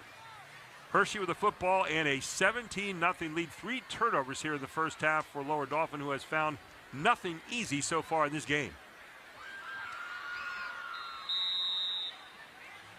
Now this safety, the safety for Lower Dauphin's cheating up a little more than I would be comfortable with, but there they run it to the left. There's your bang over that left side. Nothing going on there. So it'll be 3rd down now. Looks like probably 10 yards. Lower Dauphin, see, they're going to make Lower Dauphin use their 2 timeouts. That was Cabrera that time. So 1:02 to go here in the half. Just something to look for maybe in the second half. If I'm Hershey, with Marcus Sweeney in the slot down here on I noticed when they're in the cheater formation, the safety for Lower Dauphin starts to cheat up himself to help with run support. And that leaves the whole middle of the field open for Marcus Sweeney, and he's going to be tough to cover one-on-one from the slot. We have another timeout here. We'll take one as well. 1:02 to go here until halftime. 17-0. Hershey leads it on High School Sports Live TV. At Capital Blue Cross, there are more yeses and fewer nos. Protecting your health and making it easier so you can spend time on what makes you smile. Helping our communities, your families, your businesses, big and small. We have you covered, going the extra mile. It's what we do. Capital Blue Cross, going the extra mile for you. This might be the longest 108 I've ever seen in a game here at the end of the half, Bill Chase. As we're trying to see who's going to get into the locker room here first. Hershey has kept a little question mark on it so far, but I think they're pretty much dedicated right now to trying to get the run, nothing else. Going to run to the right. There it is. Collins breaking loose. Collins loose out at the 50 and into the 48-yard line. And now I would consider doing something if I'm Hershey on offense. Half the field. Got a short field to play with here. You got 56 seconds to go. You have one timeout left if you're Hershey. Remember, both teams had to burn one early in the first quarter. Painter is 3 for 7, by the way, for 45 yards in this game. Painter looking out to the flat. He's got Sweeney. Sweeney can be dangerous. Sweeney trying to get loose. Sweeney is loose. Sweeney inside the 30 to the 20. Makes a cross right there at 15. Keeps his feet. Sweeney is going to be into the end zone for a touchdown. Sweeney with a 53-yard touchdown pass. And he finally serves notice tonight. Marcus Sweeney can be so dangerous here at the 32-second mark of the second quarter. And that was all a result because they got the first down on 3rd and 8 by running the football, got it up to midfield. They were going to run the clock out. You know, if they get stopped, they were going to punt the ball. Daniel Painter has 8 touchdown passes now this year, all to Marcus Sweeney. How about that? And who better to go to, right? I've known him since he was a sophomore. He is a fantastic athlete, a great kid. And the kick is up and good. 24-0 with 32 seconds to go in the half. We'll take a break. We'll come right back. This is the High School Sports Live TV Game of the Week right here on Fox 43.2.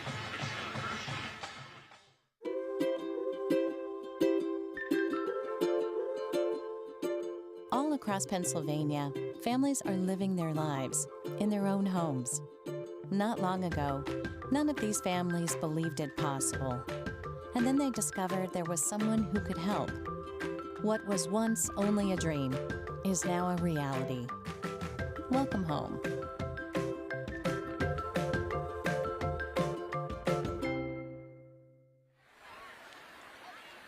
Welcome back to Hershey Stadium here as we're getting to halftime. We'll have the Jack Giambalvo halftime report coming up. 4 plays, 63 yards, 48 seconds, a short drive there. Another touchdown with Marcus Sweeney catching the ball and taking it in 53 yards for the TD. And Hershey is in the driver's seat right now here at Hershey Stadium tonight over Lower Dauphin. And we are clearly going to see the squib kick here once again. It's worked very well so far. It's kept it away from Milheims. It's kept it away from Fortney. And I think Hershey called a timeout. Must not have been quite settled on what they want to do or didn't have enough guys on the kickoff team. And I continue to say this has been the longest minute and 8 seconds that I have seen in a long time. My clothes have changed style. Well, we'll get you some new ones. You football guys always take a little longer than we basketball guys do. We've often said if basketball guys were coaching football, you'd never lose a game because we don't get 30 seconds in between plays. Well, how do you like that philosophy? Those are fight words there. We could have a lot of debate over basketball and football coaches. Well, we only have the 5 guys we got to look at. You have a whole bunch to look at in the field. 10 at the most when we look at both teams out there. No, I have great admiration for. I'll tell you what. One of the great things I used to do as a basketball coach is I go to football practices and watch the organization of football coaches. It always astounded me. The ones that are best organized, the ones that keep on a schedule, are generally the ones that are really good. Here is the kickoff. Back this time, Fortney's got it. Fortney trying to find some room. Fortney does have some room, gets out past the 45 yards to the line to the 48. It'll be first down and 10 now for Lower Dauphin. 26 seconds to go in the half, and you got to think that maybe they're going to look downfield here for a quick strike. I think they're going to throw the ball, try to get it down close to the 30-yard line where they can reach the end zone then on another throw. They do have the one timeout left, and remember the clock would stop momentarily on a first down. You got to think right now for Lower Dauphin, their district playoffs are fading in a hurry here. It's 24-0 right now. Long mountain to climb here coming up in the second half. Yeah, they were the 16th ranked team coming into tonight. Right. It's not going to improve by if they don't come back in this game. So here's Forney. Forney looking outside. Forney has his man just for a second. Can't pull it in though. Incomplete pass brings up second down and 10. Yeah, that's a hard throw for a high school quarterback. You're throwing the ball only 10 yards downfield, but by the time you take your drop, it's a 20-yard throw. It's an out cut. Did a pretty good job of putting the receiver's hands out there, but as you said, it was just hard to bring it in. So he's second down now and 10 yards to go. 22 seconds to go in the half. And they can still throw the ball over the middles because they do have a timeout. Looks like Hershey's in zone right now, aren't they? Yes, they are. Here's a little screen play. Get it down here to Carter Burton. Carter Burton trying to find some room to run and does get a little bit. Gets down to the 46-yard line where it's going to be 12 seconds, now 11, 10 seconds. Make it 11 seconds. They took their last timeout there. Now, that was the worst possible scenario for Lower Dauphin in that they didn't get the first down and they were tackled in the middle of the field. So you have 11 seconds to go here in the half now and trying to find something here to take to the locker room with them at halftime. They'd love to have it be some points. Yeah, the field goal is pretty much taken out of play. If you catch the ball in the middle of the field now, you're probably not going to be able to get another playoff.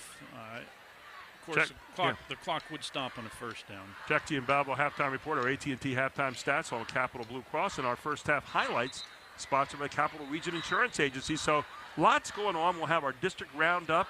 We'll have a interview, Charlie Fortney with Julie Walker. The Peyton Walker Foundation, I don't know if you've heard about them. They do some wonderful work, all in the name of Peyton Walker, who was Julie Walker's daughter. And you'll hear a lot about that at the half. So lots of things to stay tuned for here. It's been all Hershey here in the first half. 24-0, 11 seconds to go. So they're going to go up top here to the single receiver. So they got Fortney out there. They throw it out to Milheim's near side. Milheim's racing down the near sideline. Milheim's across the 25, down inside the 20. Might have gotten out of bounds. Take a look, 4 seconds to go. So you have the opportunity now to throw to the end zone. That was a good decision field goals coming in. How about that? They want to get some points here. And the field goal kicker is going to be number 11, Brandon Fritz. Chiara is going to be the holder. It's going to be a 40-yarder. So 40-yard field goal attempt here by Brandon Fritz. This could give them at least something going into halftime, knowing they're going to get the ball to start the second half. So Chiara. Well, clock ran out. We're going to move it back, and it's going to be a 45-yarder now. Wow. You know, you wonder how that can happen. Well,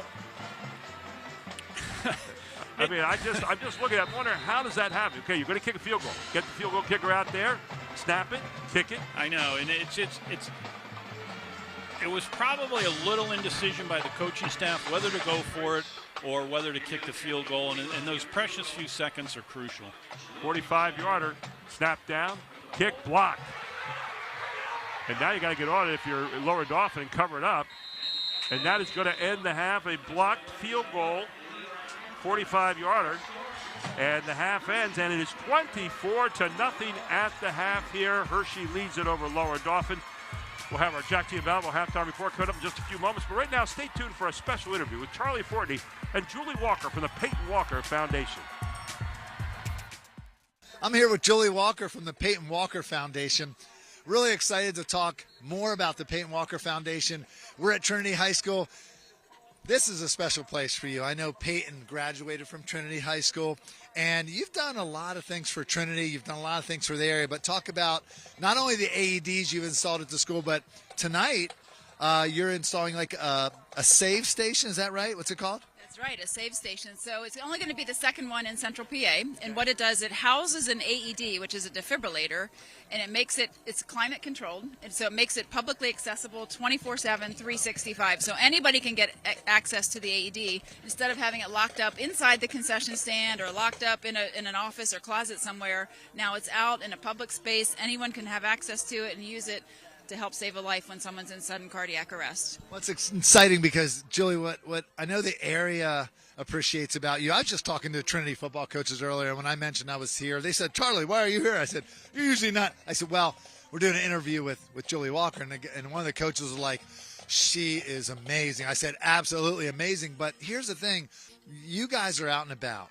I know you have one of your team members here. You've created a team. Talk about the team, because I know it's not just you behind the scenes. Talk about some of your teammates and why it's so important building that team. Well, honestly, our entire team is the whole community. It's all the healthcare systems that have partnered with us, UPMC and Geisinger and WellSpan and Penn State Health. Everybody that's come together to help make our work possible, but not only the healthcare system, the community partners that fund the work that we do, and we've got a phenomenal team. We've got AED instructors. We've got Ashley Forsberg, who was just named 40 under 40 by the Central Penn Business Journal, so she's been an incredible addition to the staff. Again, just growing and expanding nonstop because the services are, outpacing the demand and how we can fulfill what's needed in the community. It's crazy. Let's not assume that everybody at home knows what we're talking about. Let's go back to the fundamentals. There's a real problem out there, and you guys are addressing it. There's a concern for young athletes and young people in general. Talk about that. Well, I guess, too, let's educate for those who aren't aware. So Peyton was a 2012 graduate of Trinity High School, died without warning because of sudden cardiac arrest in 2013. So, we've seen videos, sadly, of other athletes who have dropped over dead on a soccer field or a football field. But we know it's the number one killer of student athletes in our country. And every hour, every day, we lose a kid to sudden cardiac arrest, and most often it's because they have an undiagnosed heart issue. And what we have found is that routine physicals and sports physicals don't look for these hidden heart issues. And we know that an electrocardiogram, which is, you put 12 little stickers on your chest and you get an electrical reading of your heart activity, that is a critical tool and can detect like 80% of the hidden heart issues that lead to cardiac arrest. So we got Peyton's Law passed in 2020. That was amazing. Talk about Peyton's Law and what that is for our viewers. Give a little more information on that. Yeah, so we had a great champion in Senator Mike Regan who led this initiative and got the legislation passed. So any athlete who participates in PIAA sports across the entire Commonwealth, when they fill out their paperwork, there's information on there about sudden cardiac arrest and why an electrocardiogram should be considered. So an electrocardiogram, very inexpensive test. It's painless, but it can tell so much, and it's really important. So I encourage parents, read that paperwork, ask for an electrocardiogram whenever you're getting a physical or a sports physical. Really, an EKG can help save a young person's life. Your website is a wealth of knowledge. Where can people go, and what can they do if they want to get their son or daughter or any member of their family a test checked out? Yeah, definitely visit PeytonWalker.org for more information. But again, I encourage people when you're having sports physicals or well-child physicals, talk to your pediatrician or healthcare provider. Ask them, hey, what's the issue with sudden cardiac arrest? Can we please get a baseline electrocardiogram? And hopefully it should be approved. But again, on our website, there's information on there, the proper ICD-10 codes that you can use for billing so that they're covered. Let us be a resource for you. Get the information that you need. Good. Julie Walker with the Peyton Walker Foundation. We're going to have her at the 6A District Championships, whether I have to go to her house and video her doing it or not, but that's happening here at the end of November. But again, Trinity's still high, coming up soon. The Jet Giambavo family of dealerships. 9 great franchises in 5 locations. Buick GMC, Hyundai, Genesis of York, Stettler Dodge Chrysler Jeep Ram, Giambavo Hyundai of Hanover, and our newest dealership, Jack Giambavo Mazda. The Giambavo family of dealerships. Over $30 million in new and pre-owned inventory. With a reputation for quality service after the sale, Giambavo is proud to serve your community. Find out why. The Jack Giambavo family of dealerships. 5 great locations. Online at Giambavo.com. Groff Tractor is your full-line equipment dealer representing Case Construction and many other leading brands, serving the total sales, rentals, parts, and service needs of its customer. Students, begin your professional journey in a high-demand field with Groff Tractor. Contact us today to discover the power of our technician internship programs. Groff Tractor also offers scheduled maintenance along with 24/7 emergency service. Groff Tractor is your #1 source for everything under construction.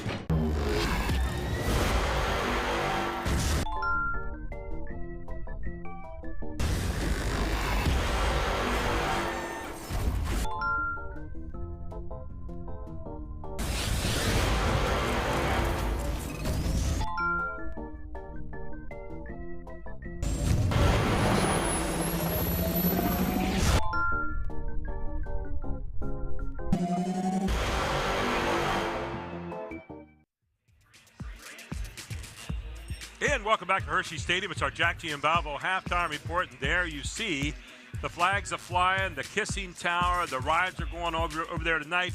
It's a wonderful night in the park. Maybe not as wonderful a night in the stadium right now for Lower Dauphin. They're down 24-0 here at the half, but Hershey has it all going their way so far. Gary Sutton, Bill Chase with you, high atop Hershey Stadium here in the press box right now, where I'll tell you what, Hershey had everything going their way in the first half, though. Hershey is not a bad football team. They lost their first 3 games, which were non-conference games, and then once they got in the conference, they had an upset against Cedar Cliff, which really sparked them. They won a couple more games, got back to 3-3. Then they ran into Bishop McDevitt and lost 70-0. And then the following week they lost to Mifflin County in a close game. I really think when you get beat up by a team like Bishop McDevitt, it takes there's not enough shock therapy to get you back in 1 week. And now they're back, I think, 2 weeks after that defeat to Bishop McDevitt, and now they're playing good football. Let's take a look at our Capital Region Insurance Agency first half highlights, and there were a lot of them for Hershey here in the first half. Not too many for Lower Dauphin.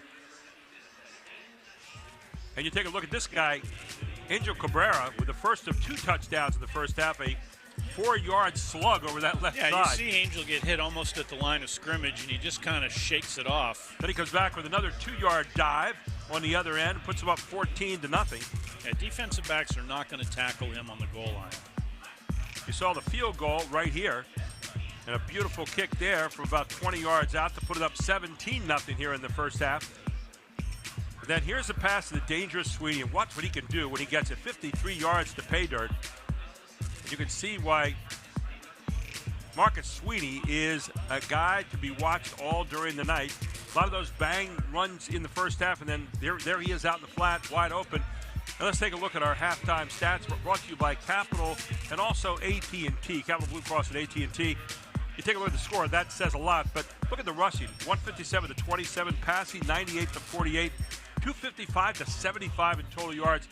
Turnovers 3-2 right now. That's a number that Lower Dauphin wish they didn't lead in. And penalties 3 for 20 yards for Lower Dauphin. No penalties at all so far for Hershey. Yeah, other than the turnovers, it's been a perfect half for Hershey.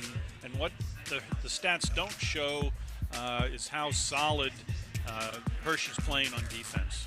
Offensively, Painter 4 for 8 for 98 yards, 1 touchdown, 1 interception in the first half. 10 rushes for 59 yards for Cabrera and 2 touchdowns, 9 rushes for Collins, 69 yards. He did a great job in the first half, and 2 rushes for Sweeney, 22 yards, 2 receptions for 64 yards and a touchdown, that 53-yard touchdown catch. On the other side, Forney 7 for 13 for 48 yards, 2 interceptions. We've also got Milheim's 6 rushes for 4 yards. That is the biggest number that stands out. They've stopped Milheim's in his track.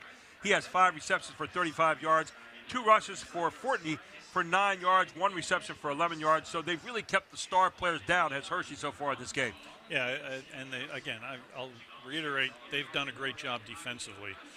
The interception by Cam Sweeney, the other interception by his older brother Marcus Sweeney, killed 2 drives right there. Turnovers are going to kill you in this game when it's expected to be a tight game, and that's hurt Lower Dauphin right now. We're going to take a break. We'll come back. We've got some district playoffs that are going to be coming up down the line. Right now, I want to take a look at the district power rankings when we get back. This is the Jack Giambalvo Halftime Report on High School Sports Live TV's Game of the Week right here on Fox 43.2.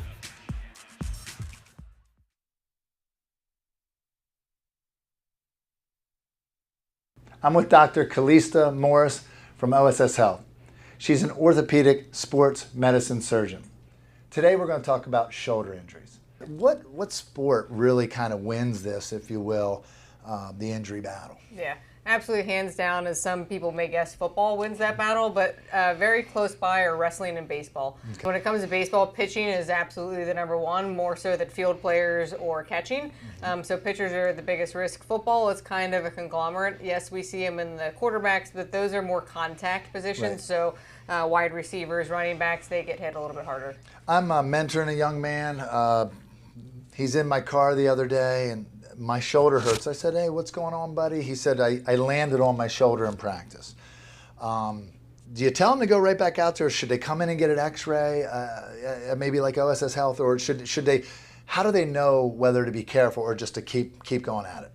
If obviously there's deformity or anything like that to the shoulder just doesn't look right, come in right away, we'll get an x-ray. But if it just seems like a mild ache, give it a day or two, take some ibuprofen, Tylenol if you can tolerate it, and then if it's still not better within 72 hours, then definitely come in and get it checked out. Talk about preventative measures for shoulder injuries. Absolutely. So the number one thing for us is actually the shoulder blade. So if we can really strengthen the back and the shoulder blade, that helps the shoulder move better as a unit, puts you at less risk of injury. And then also stretching. So you want the motion on your dominant side to equal the motion of your non-dominant side. Cincinnati Reds, Bucknell wrestling team. I mean, you've been around a lot of different sports. It's got to be a dream come true. A little girl or a little guy, high school kid, junior high comes in. You can talk to them about sports. You can relate to them. You've been there. Does that give you an advantage making that connection? Absolutely. So being a former athlete and being around as high level as Major League Baseball, we understand the importance of getting back to their sport and their passion and what they want to do and doing it safely, but also timing for that. So. Gotcha. We kind of base, are you going into senior season? Are you trying to make this tournament or that tournament? How can we work your injury to get you back to your goal? What would be like a return to play checklist on how you could judge whether or not that shoulder is ready to go? Yeah. So if it's any type of shoulder injury that requires rehab, it's at least 6 weeks to rehab. So you're out for 6 weeks if you're not taking care of yourself. If it gets to a surgical aspect, now we're looking at 6 months. So it's a pretty big deal if we have to go in for surgery. So if you can take a break and let it rest, that's great. It may save you months on a recovery turn, but we go on a stepwise progression. We work on motion first, then we work on strength, and then we get back into sport-specific activities. If you want more information, go to osshealth.com. The Jet Giambavo family of dealerships. 9 great franchises in 5 locations. Buick GMC, Hyundai, Genesis of York, Stettler Dodge Chrysler Jeep Ram, Giambavo Hyundai of Hanover, and our newest dealership, Jet Giambavo Mazda. The Giambavo family of dealerships. Over 30 million in new and pre-owned inventory. With a reputation for quality service after the sale, Giambavo is proud to serve your community. Find out why. The Jet Giambavo family of dealerships. 5 great locations. Online at giambavo.com. Lock it up at Hoffman Ford. Only Hoffman Ford offers 2 years maintenance included with any new 2023 Ford car, truck, or SUV order. Plus, lock in Ford's lowest APR rate today. Get 2 years maintenance included exclusively at Hoffman Ford. Why would you order from anywhere else? Who has your best deal on a new Ford? Hoffman has it. Hoffman Ford, just what you're looking for. Hoffman has it.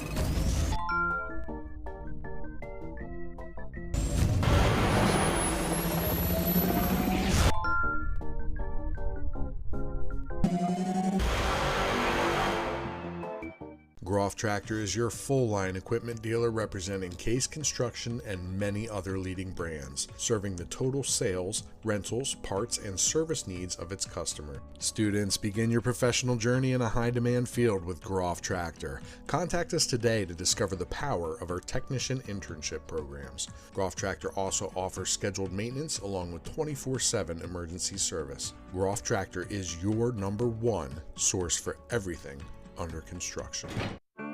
At At Capital Blue Cross, there are more yeses and fewer nos. Protecting your health and making it easier so you can spend time on what makes you smile. Helping our communities, your families, your businesses, big and small. We have you covered, going the extra mile. It's what we do.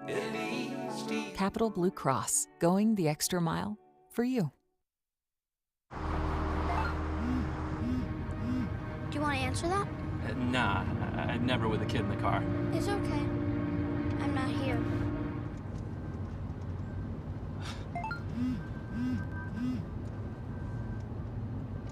I'm there.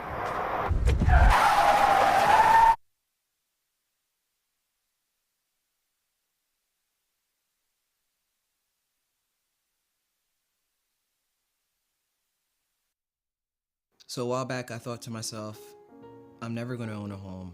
I'm going to have to rent forever. I didn't have money for a down payment. I had no credit history, and I just got out of a divorce. But PHFA showed me that home ownership is possible. They offer me a low-interest mortgage and a way to manage the closing cost.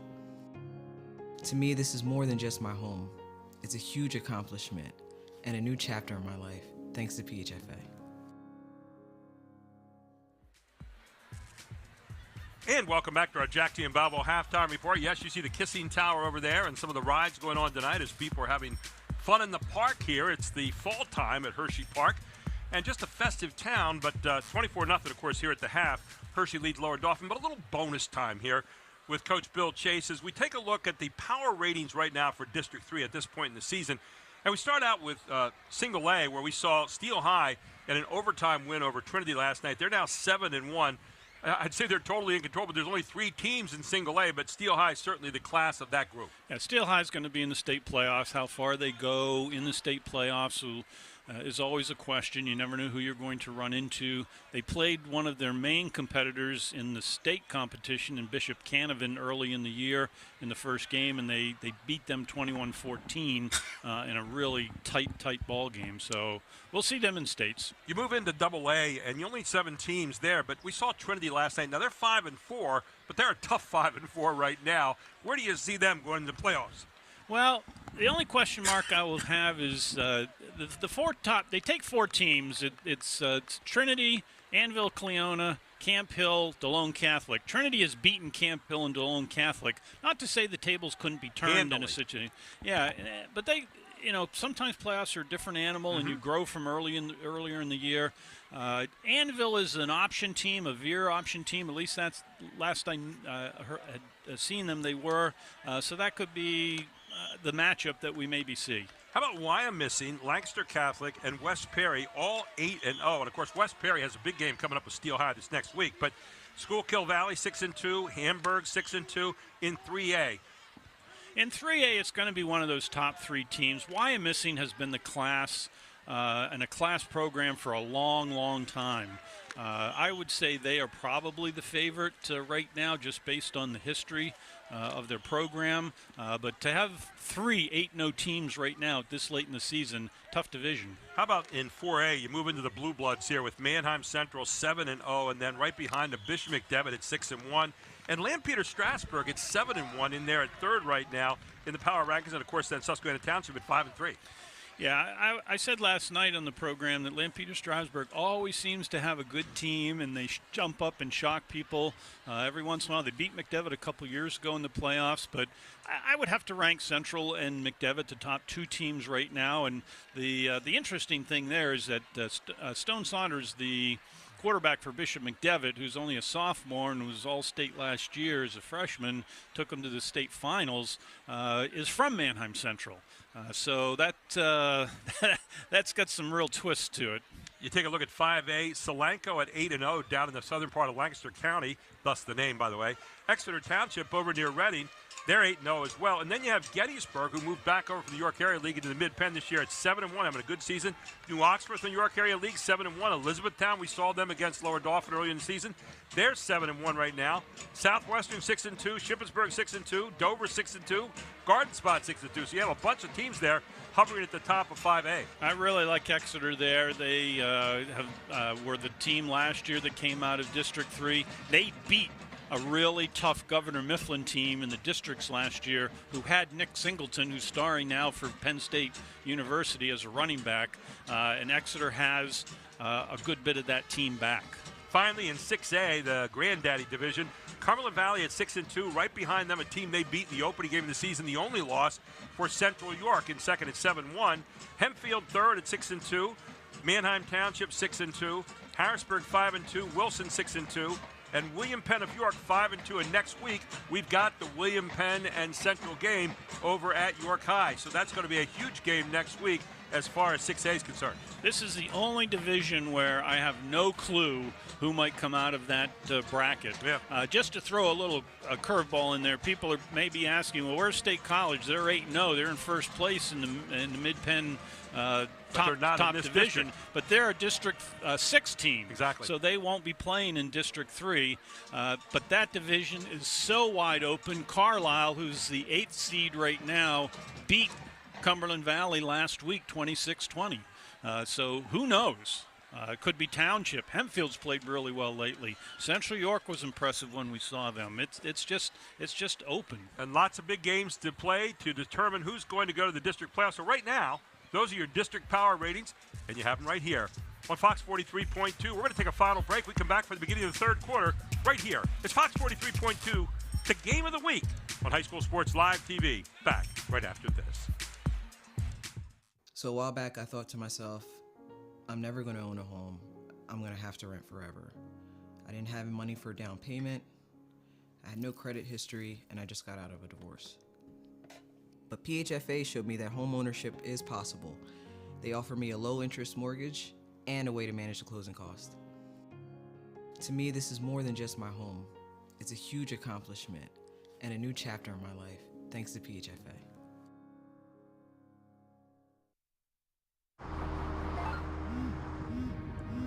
Do you want to answer that? Nah, I'd never with a kid in the car. It's okay. I'm not here.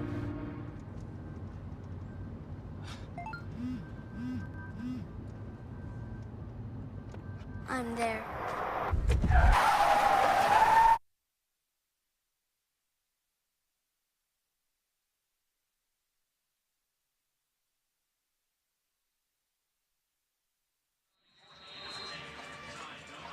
And we start the third quarter here. McGill Sagazita continues to hit that squib kick. Down again. Charlie Fortney picks it up. Fortney out across 35 to the 40, and Fortney out to the 42-yard line. Decent field position here to start the second half for Lower Dauphin, down 24-0 as they start the second half. Let's find out what they do differently here to start the half. Yeah, this is good starting field position for them, but I think Hershey's willing to sacrifice that as opposed to giving them a big run back. I can't see them just going all out throwing the football. Let's say they try to get Ty Milheim's going here a little bit in the second half. Well, they got him, put him in motion, threw it out to him in the flat a couple times. That was smelled out. He has not found anything in the middle. Here's Fortney. Fortney's going to get that little sweet play that they had from before. The inside handoff, and Fortney's going to get a hard-earned 5 yards here on the very first play. Yeah, we've seen that play 3 times now, and it's a nice little gainer for him. Fortney has that ability, that quickness to be able to plant that foot and cut right up inside. Yeah, there's no fooling around with him. He's very economy-oriented. Get it straight forward eventually, or quickly. So it'll be second down now, and 4 yards to go. He gets 6 credit on the play. Ball at the 46-yard line. Pitch back to Milheims. Milheims got some room to run, and Milheims across the 50 into Trojan territory down near the 46. And very quickly here, you see a little bit more of a spirit here with Lower Dauphin right now coming out of the gate in the second half. Yeah, it's hard as a coaching staff to rally a team when you're down 24-0 at halftime. You're playing a rival. You try to challenge them a little bit. Sometimes it'll work, sometimes it won't. That's why I think this drive is crucial. They'll start to believe a little bit if they can score here. So it'll be first down and 10. Ball at the 47-yard line of Hershey. Lower Dauphin with the football. Forney hands off inside to Milheim. Milheim trying to find some running room. Has just a sliver for a moment, but it's shut down fast. And again, the guy over there who was in on the play was Cabrera.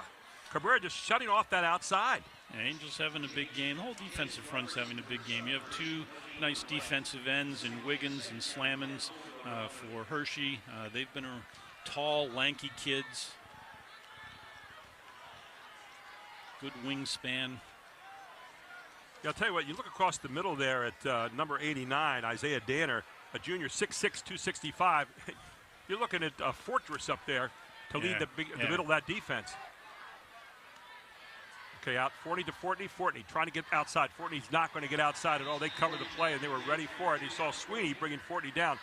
You know, you talk about the Sweeney-Fortney matchup there. We were talking a little bit of a rivalry since they've been kids. Both are great receivers. Both are great basketball players. They're competitors, and during basketball season last year, you can see a lot of jawing that went on between the two, but it's a good-natured kind of thing. Yeah, but I've noticed that Charlie Fortney has gone a lot where Sweeney is when Hershey's on offense and vice versa. Yeah. You can see Sweeney's over top of Charlie Fortney right now. And there they are, right across from each other again. And I'm sure there's a lot of those kind of matchups, these neighborhood battles. These guys all know each other. So it'll be third down now and 9 yards to go. Ball at the 48-yard line. Here's Forney. Got Milheims out in the flat. Milheims has a little bit of running room here. Milheims jumps over at the 45-yard line. Pushed down at the 42. Short of first down yardage. You got to think they'll probably go for it here on fourth down. Yes, I would believe so. You're going to have 4th and 5 here. They have not been real good on third and fourth down in the course of this game, but you have to go for it here. You're inside the other team's territory. And it's fourth down now and a long 4 yards. Tell you what, where those stakes are, it looks close like fourth down and 6. But fourth down and 4 on the board, we'll stay with that. Forney calling out the directions. Milheim in the backfield. See if they put Milheim in motion again. They do. Milheim's out to the flat. Across the middle. Oh, they got Fortney downfield. Fortney with the ball. 40 to 10, the 5. In for a touchdown. Charlie Fortney. Great pass from Fortney. A 42-yard touchdown pass here to start the second half. And that's exactly what you wanted to draw up there if you're Josh Borelli. Yeah, we're going to see on the replay most likely here. He had Milheims on this little swing route. He looked to him and pumped, and that sucked up the Hershey secondary just enough to allow Charlie Fortney to get behind, and he has the quicks to finish it off in the end zone. Exactly what Lower Dauphin needed. Forney to Fortney. So the snap is down, the kick is up, the kick is good, and with 8:29 to go here in the third quarter, it's 24-7 now. Hershey leads it. This is the High School Sports Live TV Game of the Week, right here on Fox 43.2. The Jet Giambavo family of dealerships. 9 great franchises in 5 locations. Buick GMC, Hyundai, Genesis of York, Stettler Dodge Chrysler Jeep Ram, Giambavo Hyundai of Hanover, and our newest dealership, Jet Giambavo Mazda. The Giambavo family of dealerships. Over 30 million in new and pre-owned inventory. With a reputation for quality service after the sale, Giambavo is proud to serve your community. Find out why. The Jet Giambavo family of dealerships. 5 great locations. Online at Giambavo.com. When you're down 24-0, you want to come out and do something in the second half. How about a 42-yard touchdown pass there, Bill Chase, from Forney to Fortney? 6 plays, 60 yards, 3 minutes and 31 seconds, and Lower Dauphin makes it pay off. Well, it was something that had to happen, as we said. Coaches, you know, people ask me all the time, what do you say when you're down by 2, 3, 4 scores at halftime? There are no magic answers. You hope that you've built enough confidence with your team that they're going to believe what you have to tell them and come out and follow the game plan. So here is the kickoff downfield, and going to be taken there and brought down very quickly. So nice coverage downfield on special teams. They get back out to about the 26-yard line where Hershey will set up, and now Hershey wants to try to answer, and on the other side, Lower Dauphin wants to see if they can transfer that momentum from offense to defense. Now, yeah, can they get a 3 and out? A 3 and out, and maybe you take 2 minutes off the clock, and all of a sudden you're back maybe around midfield with the football again. So a big series of downs right here in deciding where we go next. How's that? 8:23 to go here in the third quarter. Gary Sutton, Bill Chase with you. Chad Edwards, our whole Invicta crew tonight. Travis Sparks, our statistician. Charlie Fortney Sr. did a great job today getting us ready for this one. Here's ball. Ball loose and covered by the quarterback. Yeah, Daniel Painter recovered that. That could have been the key turnover that Lower Dauphin needed, but they put Hershey behind the sticks now. You get off schedule just a little bit, and so you lost 2 on the play. It'll be second down and 12 yards to go. They're saying second down and 8 on the board. It's actually second down and 12, if you believe the stakes, which we do.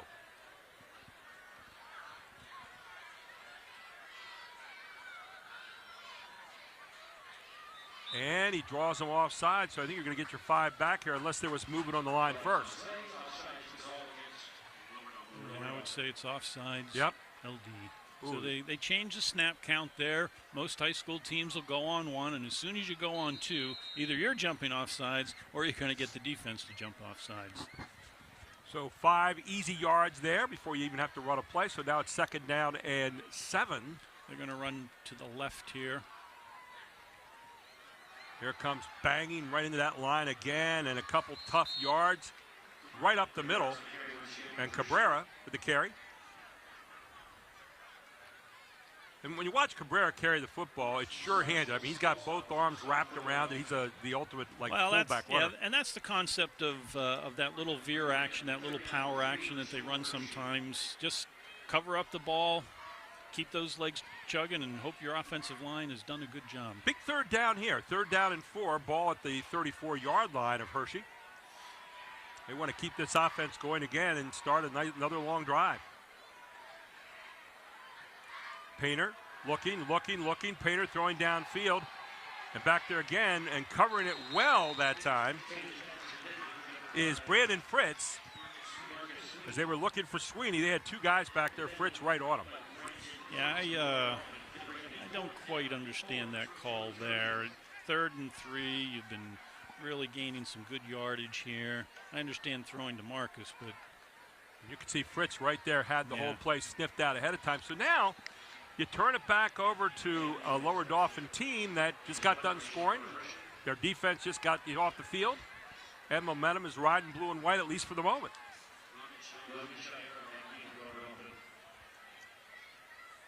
You kick it out of there with that left foot. And racing down there to get it is Chiara. And Logan Chiara will take it back to the 35-yard line. 1st and 10 now for Lower Dauphin, and another big series here coming up as they try to climb the mountain. Yes, they go down and score now. Now all of a sudden you've got a 10-point game, and the momentum starts to shift. I don't think the momentum's quite shifted just yet, but if you score right now, it will.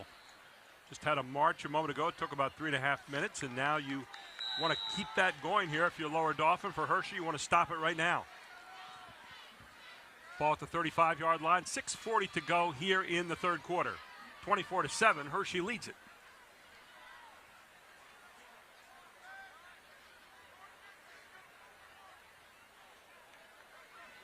There's your handoff straight ahead from Forney. And loose is Milheims. Milheims finding some tough yardage. And boy, Milheims is making something out of nothing right here. He's going to get a first down out of this. Looks like he had forward progress, the first down marker.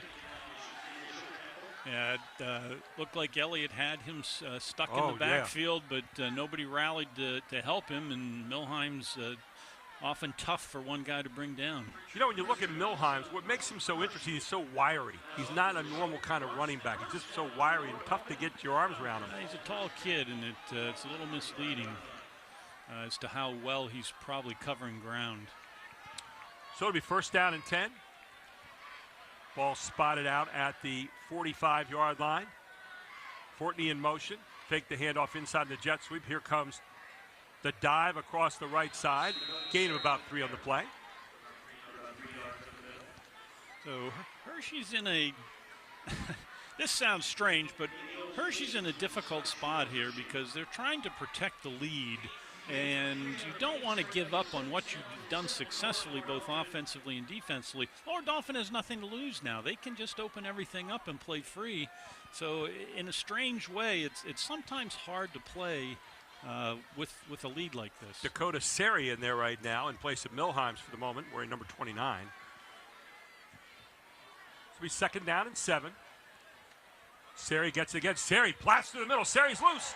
Seri inside the 35, inside the 30, down to the 26-yard line. Dakota Seri with a big run here from the 48 all the way down to the 26-yard line. Back in the ball game now. Milheim's back in the game. They're getting some success running the football. Nice burst. 22-yard burst right up the middle at 1st down and 10. Ball to 26 now for Lower Dauphin as they're finding something here in the second half. And starting to get a little bit of a rhythm to their attack. Milheim's back in there. He'll shift back now behind 40. To the end zone. They got Fortney open. Fortney's got it. Another touchdown pass to 40, 26 yards. And Lower Dauphin coming back in a hurry. A 26-yard touchdown pass from Fortney to Fortney again, but we got a flag down on the field. And it may well be against Lower Dauphin. It's usually where you get some type of illegal shift or a formation. Holding. That's generally not a holding flag right there. Ineligible downfield. He must have covered up the tight end. Wow. So that touchdown is going to be called back, and just for a moment it looked like Lower Dauphin had cut it to at least 11, maybe 10 with the extra point, but now the wind just went out of those sails. That was Cam Sweeney on the coverage there, and they ran by him. Young freshmen sometimes have to learn that, hey, this is high school football now. This isn't midget football. Quarterbacks can throw the ball, and they can throw it a long ways, so you've got to be able to turn and run with the receivers. So it'll be 1st down now and 15 to go, but the ball back at the 31-yard line and points off the board. Huge play there against Lower Dauphin. Yeah.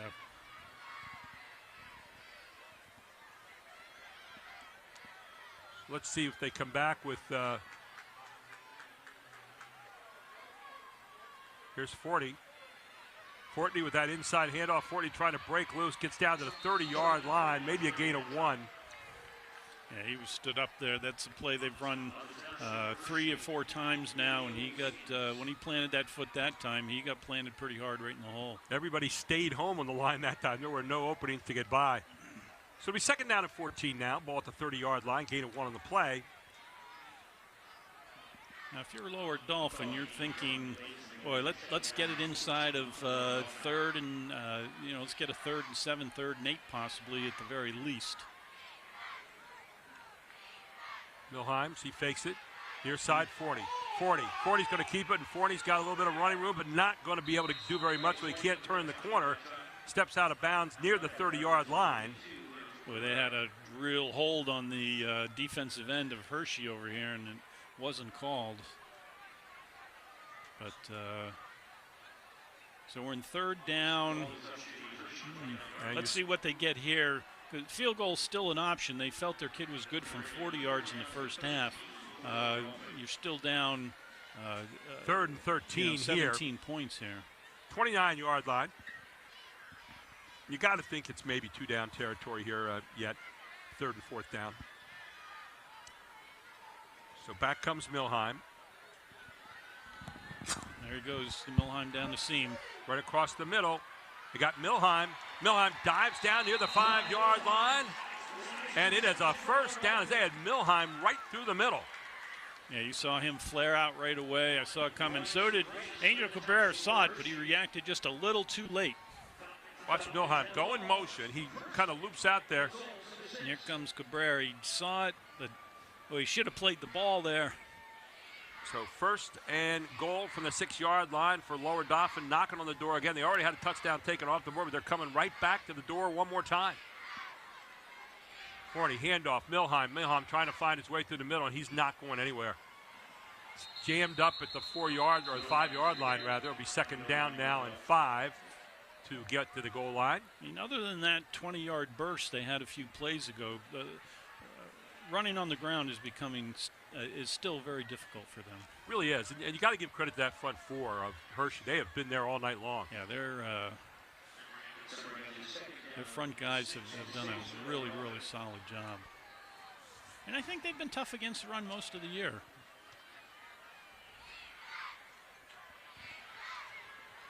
So from the 5-yard line, there's your pitch out. Milheim's trying to get to the corner. Milheim's. And is there a penalty flag down there? Yeah, we've got a flag here, and generally that's going to be against the offense. Now I could see a holding call on this. So they're going to walk it back here again in a moment. We'll see. Yeah. I think he's already called the holding. He's talking to Coach Painter whether they want to take the penalty. I think you definitely take the penalty here. Yep, especially with field goal being a possibility.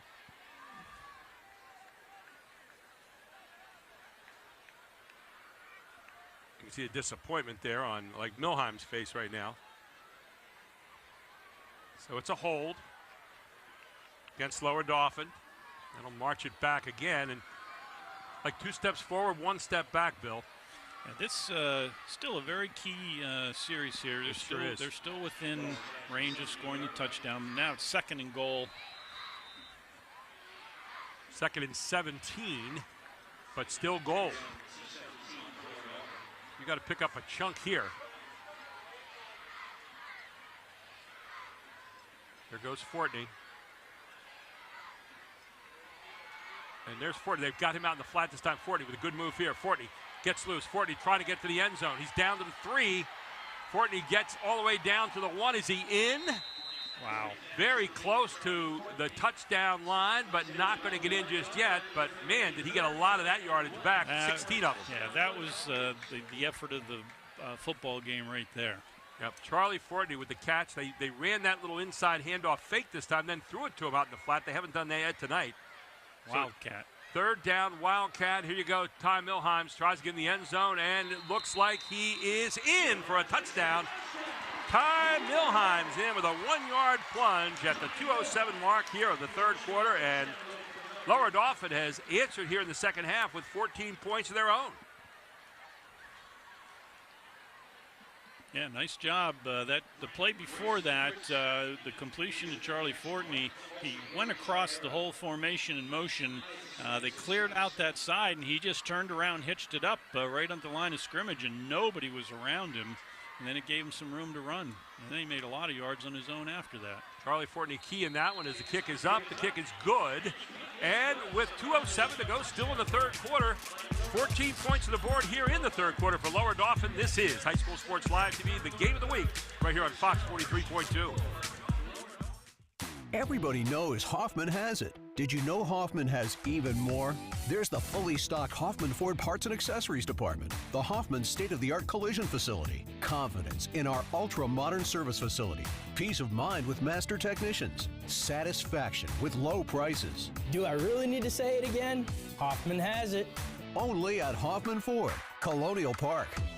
Hoffman Ford, just what you're looking for. Hoffman has it.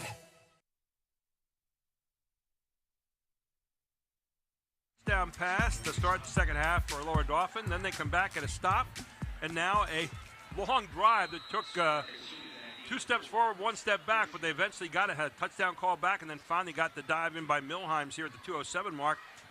24-14, Hershey up by 10, but we got a little question mark now instead of an exclamation point, Bill Chase. Yeah, this half could not have started any better for Lower Dauphin. Now Hershey, who's only had the ball 3 plays here in the 3rd quarter, and it's easy to say, oh, they got to get back to doing the things that they were doing in the first half. Not so easy now that the momentum has shifted a little bit. 9 plays, 65 yards, took 4 minutes and 33 seconds. As Sweeney has the ball, be pushed out just around the 30-yard line. But think about that, 9 plays, 65 yards, 4 minutes and 33 seconds. That was one of the longest 65-yard drives you're ever going to see. Yeah, a couple of penalties hurt them, but they overcame the penalties, which they've got to be feeling pretty good about themselves. Lower Dauphin in the first half, by the way, had 75 yards. The second half, they already have over 100. So it gives you an idea that they've made some changes here in the second half that have really yielded some pretty good results. And Hershey had 255 in the first half. And we've talked about this before. Those trends can't continue. Now, if you're Hershey, you need to find that magic that led you to 24 first half points right here. Let's see if they can do it. There's your handoff off the near sideline again to Collins, and Collins forward for a couple of yards. Maybe that looks like a 1. Be second down and 9 yards to go. Lower Dauphin's probably going to take a few chances on first and second down. They're going to put more people in the box than you can generally block, and that's what happened in that situation there. They'll take some chances one-on-one. They know Hershey's not going to throw on first down.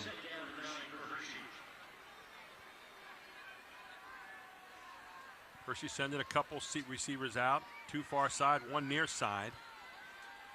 Of course, you always have to keep your eye on Sweeney somewhere. There it is, banging forward again, and Lower Dauphin doing a little bit better job along that line of scrimmage here in the second half defensively. Still a pickup on the play of, let's call it 3 more. It'll be 3rd down and 6, and again, another big 3rd down and 6 play here for the Trojans. Yeah, remember in the first half, it was Hershey, it was 2nd and 5 or 6. Now they've got it to the point, Lower Dauphin's putting them in situations, it's 3rd or 5 and 6, and that's a huge difference. Got Sweeney over there in the slot. Keep an eye on him, number 5. The uppers. I'm expecting a little out route to Sweeney here. Here you go. Straight back, over the middle, and incomplete, and it looks like Hershey's going to have to punt it out of there. So again, Lower Dauphin apparently getting a stop here. 40 seconds to go in the 3rd quarter, and they are very much back in this football game. Another 3 and out.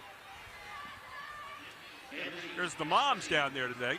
So the moms doing some tackling in halftime or pregame show tonight. Now the moms down there doing some cheering as well and having a great time. Are they really? I think so. Yeah, it does look like they are. Oh, they faked it. Look at this. And Hershey faking it and getting the first down, and what a backbreaker right now for Lower Dauphin as they faked it. Gutsy call. You see this on the replay. And take a look at this, and he was running the whole way. Yes. Good blocking up front. Yeah, that was definitely a called fake. Was that Ailey Dawson there? So the fake, and Hershey keeps their drive alive with a big play here. Now a couple of first downs puts the momentum right back on their side. Now you start bagging off with Cabrera there on the right side again. He gets out near the 40-yard line. That'll end the quarter.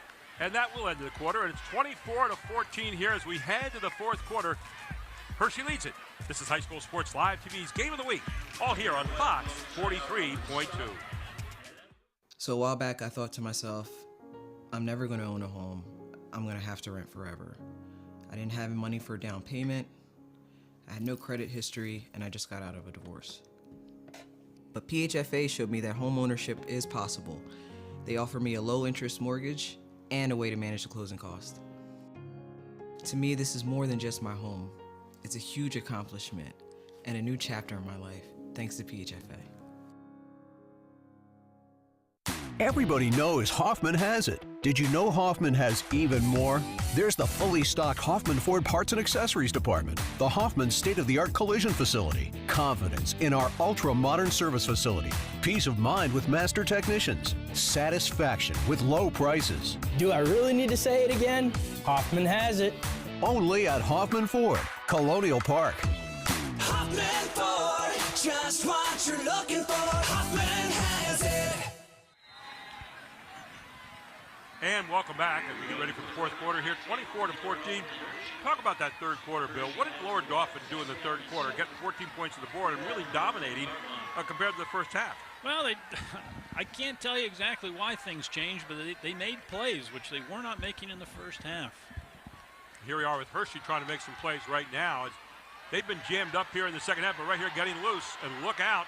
The big guy Cabrera rolling down the field, 35-30, steps out of bounds, and Cabrera making something out of nothing. They had him dead to rights in the backfield. Oh, my. The strength of Angel Cabrera right there really paid off. He just threw the guy off of him and showed a little bit of speed as well. He has been the difference maker in this game tonight so far, wouldn't you say? He's definitely one of them. I mean, the two-headed monster of he and Maurice Collins has been good. Maurice has done nice work when he's been in there. Because Angel plays two ways. It's hard to be a star running back and the star linebacker and play the full 48. He manages to find a way to do it, however, as he's made a couple of big plays defensively tonight from the linebacker spot as well. So first down and 10, and Hershey on the march down to the 29-yard line of Lower Dauphin, where we have a timeout on the field. We'll take one as well. 11:50 to go in this one. This is High School Sports Live TV, the game of the week. Back with more after this.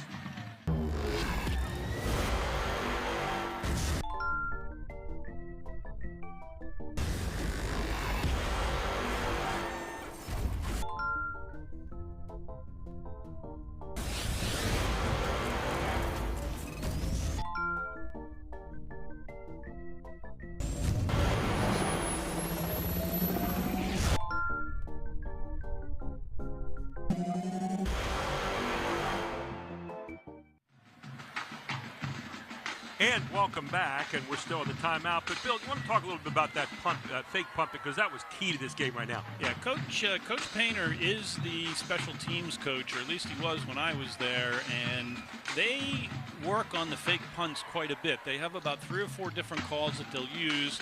I won't discuss the calls, but that clearly was something that it looked like it could have been called a line. My guess in that situation, it may have been something, if they saw a situation, that's what they were going to go with, fake punt.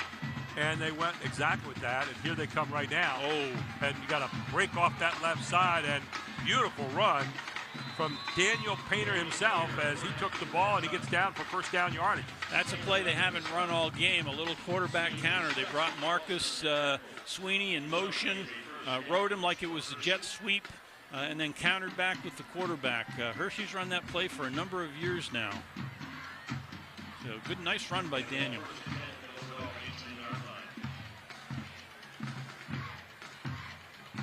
So it'll be first down and 10, ball now at the 17-yard line, and Hershey back into their character here, running the ball. Yeah, they'll go left here, it looks like. There's Collins. And the thing you like about Collins, how many times have you seen him hit the line and I bounce off and then get an extra 1 or 2 yards? Yeah, it looked like the hole was maybe a half yard wider, half hole wider than he kind of ran into some people there, but again, picked up 3 yards. So it'll be second down and 7. The clock continues to work right here in favor of Hershey and not in favor right now of Lower Dauphin. Now see, if I'm Hershey right now, I'm thinking 3 runs. I don't want a field goal. I want a touchdown here. So I'm thinking, let's run the ball 3 more times and let's get that first down.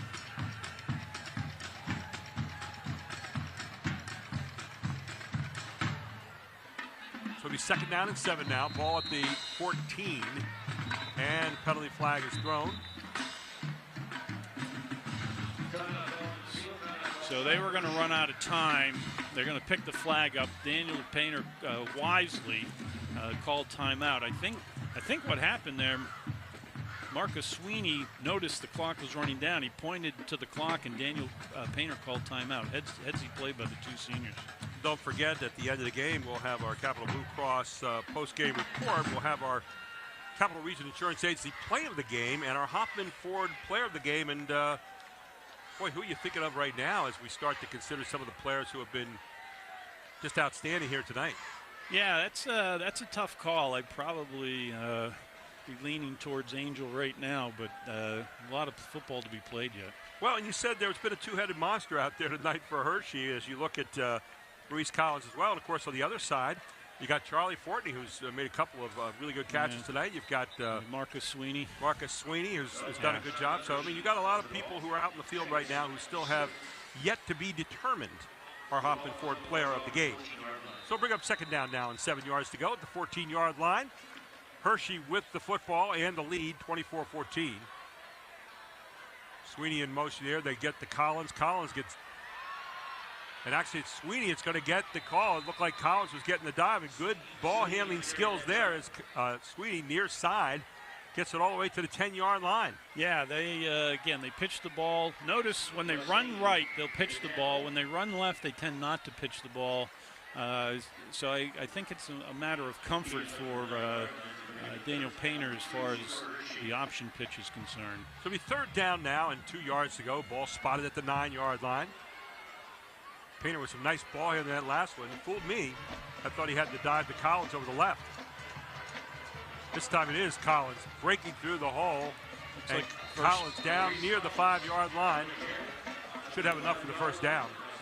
And that's the concept of the veer, Gary. You want to fool people. It's assignment football on defense. Everybody has a job to do. You have to stop the fullback. That's your job. You have to stop the quarterback. That's your job. You have to stop the pitchman. It's somebody else's job.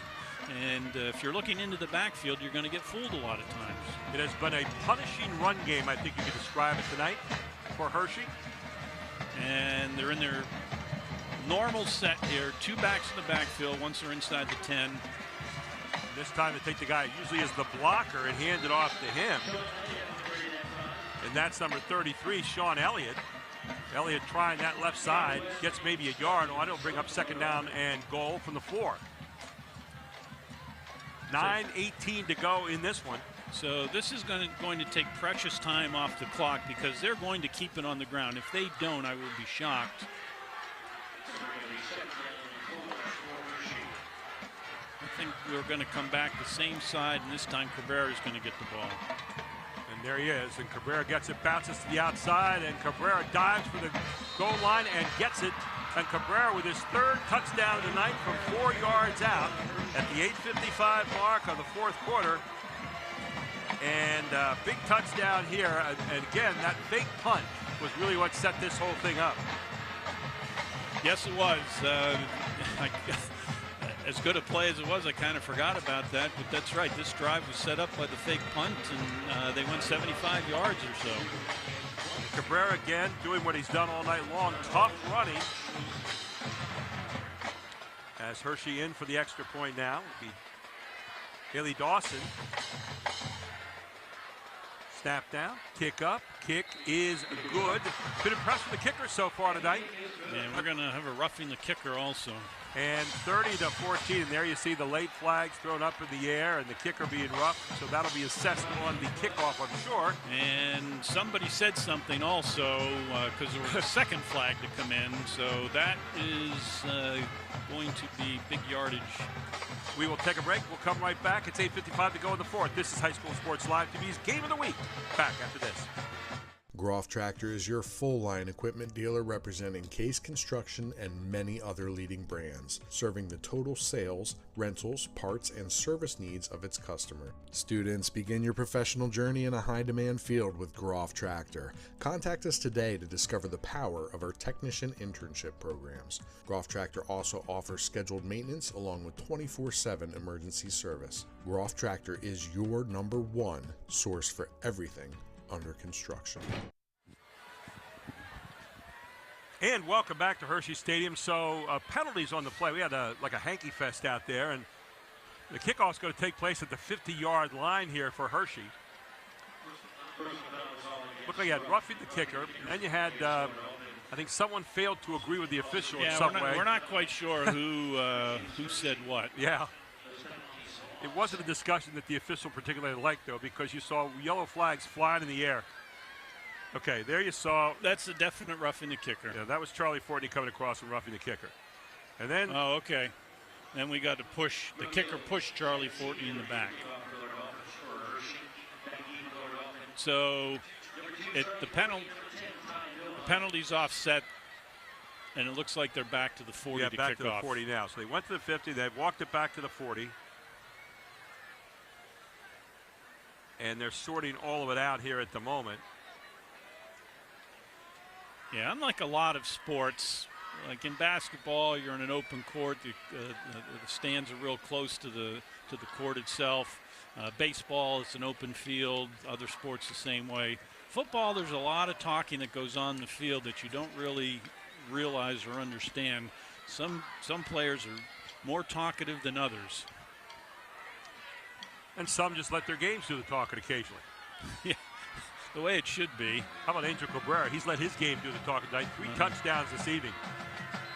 And all the hard-core way, just banging it over the goal line.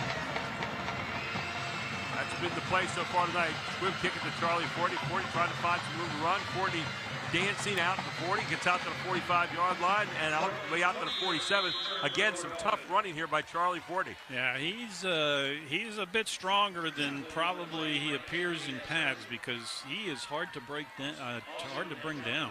Got quick feet. You Yes. watch him and dancing all over the place and always forward.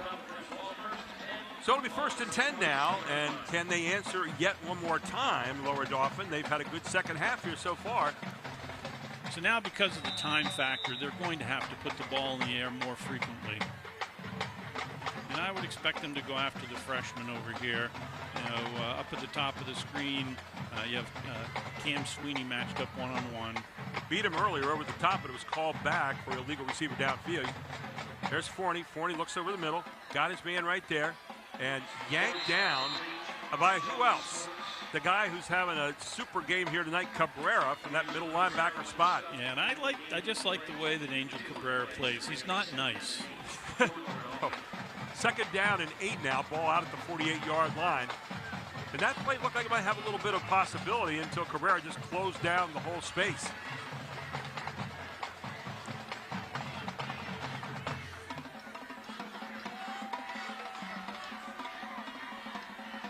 In motion is Milheims. Milheims out in the flat, across the middle again. Have their man there for the moment, and that is Joey Schwartz. Schwartz with the catch. Hershey trying to tear it away from him, but Schwartz gets all the way down to the 46-yard line. That'll bring up 3rd down and 2. Now get your 1st down here. You don't want an incomplete pass and have to go 4th and 2. Get the 1st down right now. Forney. Right here's Milheims. And an odd throw there. They had Milheims open for about the 3-yard gain and then threw a looping pass after you got downfield further. Yeah, he didn't look until late to Milheims. I mean, this is the exact situation I didn't want to see Lower Dauphin have to face. It's 4th and 2. Get that 1st down. Yeah, he had Milheims open for the 1st down there. All we had to do was do a little pitch and catch there for the moment. So let's see if maybe they come back to that. I wonder if Milheims ran back over and said, hey, I'm open over here. Come on. Maybe clear out with some of your other receivers and have something underneath. There's Milheims. That comes over the flat. And here you go. You have him. Now can you get by him? Milheims. And Milheims very close to the 1st down. I think he might have gotten it. Yeah. And that'll move the chains. So Milheims just enough to get the 1st down. So that was the play they should have run previous. Yeah, they came back and ran to say, you noticed that he was open real quick early on, and obviously Lower Dauphin did too. But Hershey knew it too. They had a man there to stop him, but couldn't bring him down on the solo tackle. Talked about how wiry he is and how tough it is to get your hands around him. 7:13 to go now. Drive is taking some time, but you want the drive. You have to catch something in here. Forney. And Forney is going to get taken down from the weak side. A.J. Slammons. A.J., what a great name, huh? Yeah. A.J. Slammons, and he did exactly that. He slammed Fortney down to the ground. So a loss of 2 on the play brings up a 2nd down and 12 ball at the 45-yard line. So a momentary pause in the drive here for the Falcons. Only a loss of 2, though. Capital Blue Cross post-game report coming up after this. We'll have our Capital Region Insurance Agency play of the game and our Hoffman Ford player of the game.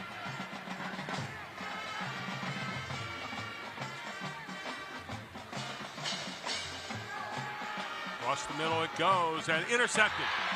Tipped, and there's Sweeney and look out. Sweeney can go a long way with this one. Sweeney brought down, finds the 40-yard line, but that ball off the hands of a Lower Dauphin player. Forney looking downfield and Sweeney picking it off. I'm thinking that was Cabrera that maybe tipped that, but we'll see. If it was, he's done everything else tonight. So we're in a situation now where you will not see the ball in the air one more time from Hershey. Take a look at this again and see who got the tip here. There's Forney. Yep. And there's your tip again. It was Cabrera. Well, he's done it all tonight, offensively and defensively. Angel Cabrera. Wow. What an inning for that young man.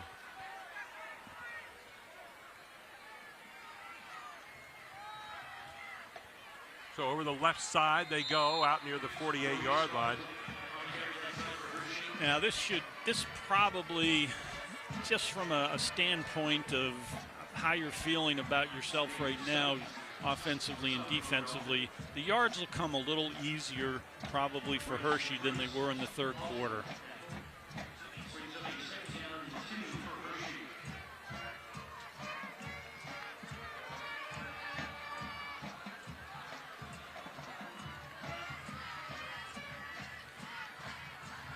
3 second down and 2 yards to go now. 5:35 to go in this one. Again, you're going to see it on the ground a lot here.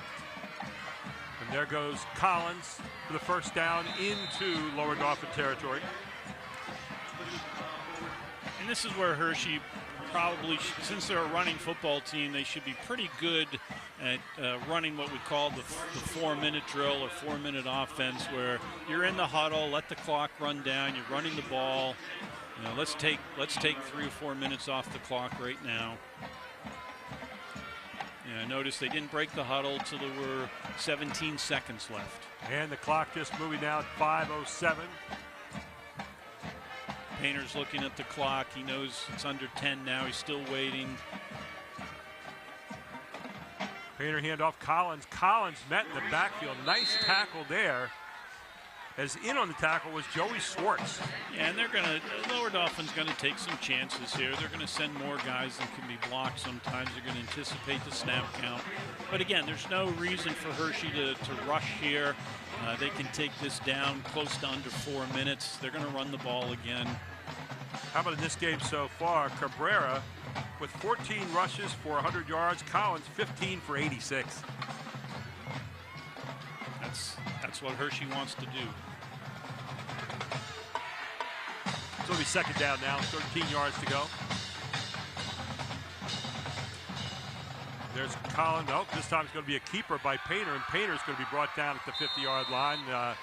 Short gain, maybe a half yard. Yeah, there was no way he was going to pitch that ball in that situation, even though he had the pitch man. And it looked like Sweetie might be open too on the pitch as well. But again, chancy play when you're up by 17 points and only 3:55 to go.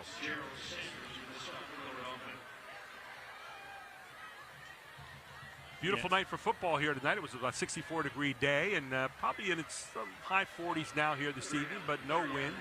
Pleasant night. And you're in Hershey. Smell the chocolate, right? I don't smell anything. Oh, I can always smell the chocolate when I'm here. It's just wonderful. There's the fake by Painter. Painter off the left side. Painter's got a little room to run. Tries to get to the corner, out to the 45-yard line. Actually down to the 45-yard line of Lower Dauphin. That was that little quarterback counter again. Faked the jet. Daniel Painter, really smart play. Stayed in bounds. He was over near the boundary. He started to go down before he actually had to, because he was getting close to that. Didn't want to stop the clock here. And what could be safer than the quarterback keeping the ball? And exactly what he did there, as we see a wholesale substitutions coming in now on both teams. We're going to punt. So, back to punt. Hershey.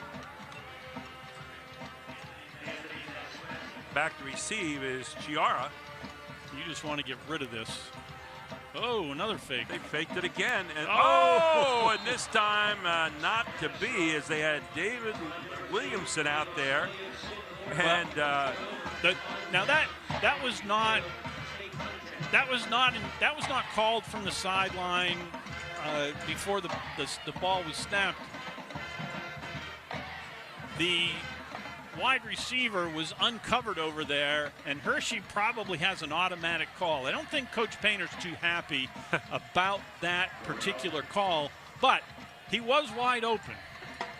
He really was, and pretty good pass, and it should have probably been caught. Here's the replay here. Take a look at it. He was running before he had it. Yeah. That was the problem. So that's one of those automatic calls that Hershey has, but in that situation, you probably didn't want to do it. Well, 2:40 to go, and you got a 17-point lead, and long pass downfield. They're looking for Fortney again, and Fortney double covered down there. Yeah, that's the play he scored on earlier on their first touchdown, where they faked the little swing to Milheims, and the Hershey defenders did not bite up on that one, and they shouldn't be. Nice job breaking it up there for Hershey. And you can see double coverage on Fortney. They know where they want to go right now, and Fortney is the leading candidate. Yeah, well, you just can't give up a big play now. Second down and 10. So maybe you start hunting some of your other receivers too, knowing that Fortney's probably going to get double covered. Straight back again. This looks like a screen play. It is. And Dakota with the ball inside the 50, crosses the 48-yard line. Pickup of probably around 6 on the play. They ran that play earlier down inside their 10-yard line in the first half, and Cabrera had sniffed it out. Dakota Sari with that catch. 2:14 to go in this one. Third down and 4. There'll be no punts the rest of the game for Lower Dauphin. Take you down now to 2:05 in motion. Sarah, and this time Fortney coming across. Nice little play. Sarah come out, hit the flat. Fortney crosses over. Fortney down to the 25, to the 23-yard line. And a first down for Lower Dauphin as they continue to move.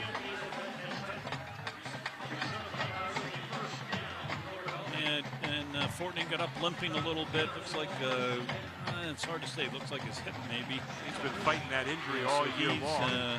He's out right now. So Fortney coming over, trying to get the play. Quickly into the game is Luke Meese, a wide receiver, taking Fortney's place. So Meese out on the far side, wearing number 5. 8 seconds on the play clock. Now 6. Fortney to the end zone. Looks like it could be intercepted. And no, it's not, but it's knocked down. Nice coverage on the play by Emilie Pritchard.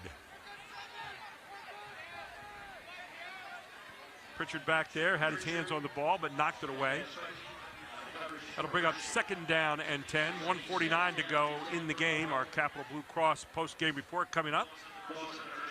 Our Capital Region Insurance Agency play of the game and our Hoffman Ford player of the game all still ahead. There's a possibility they'll come right back to that down here on the single side.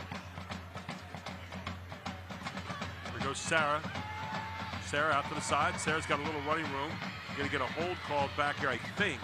Yeah, most likely. That's usually what you get. Yep, official calling it already. I think they might have caught Boyer back here hanging on. And then, you know, if you're a defensive lineman, particularly defensive end, this is your dream situation. You know they have to throw the ball, just start teeing off. This is where you hear people say about pinning your ears back and going after them, right? You only have one job. And again, make sure you keep them hemmed into the middle. Yes. So they're walking back in this direction are the Falcons with their wings clipped on that play.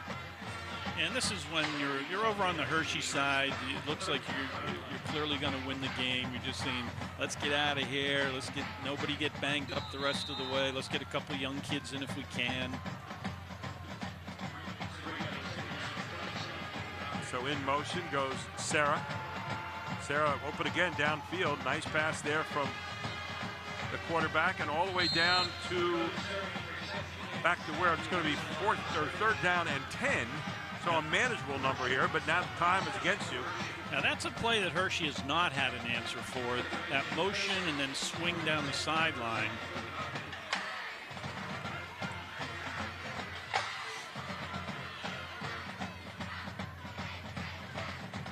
Fortney is back in the game now.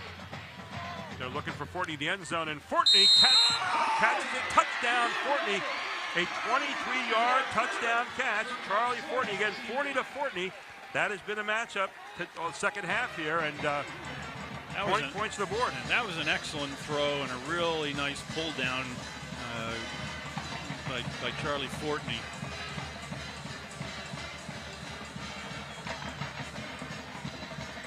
So 31-20.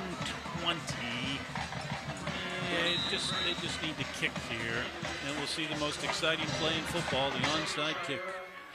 You got it. So here's Fritz in to kick the extra point. Snap down, kick up, And kick is a little weak, but it gets across, and that's the main thing. So 58 seconds to go, 31-21. Hershey leads it. We'll take a break. We'll come right back with the final 58 seconds here on High School Sports Live TV. It's the game of the week. Score by Fortney. At Capital Blue Cross, there are more yeses and fewer nos. Protecting your health and making it easier so you can spend time on what makes you smile. Helping our communities, your families, your businesses, big and small. We have you covered, going the extra mile. It's what we do. Capital Blue Cross, going the extra mile for you.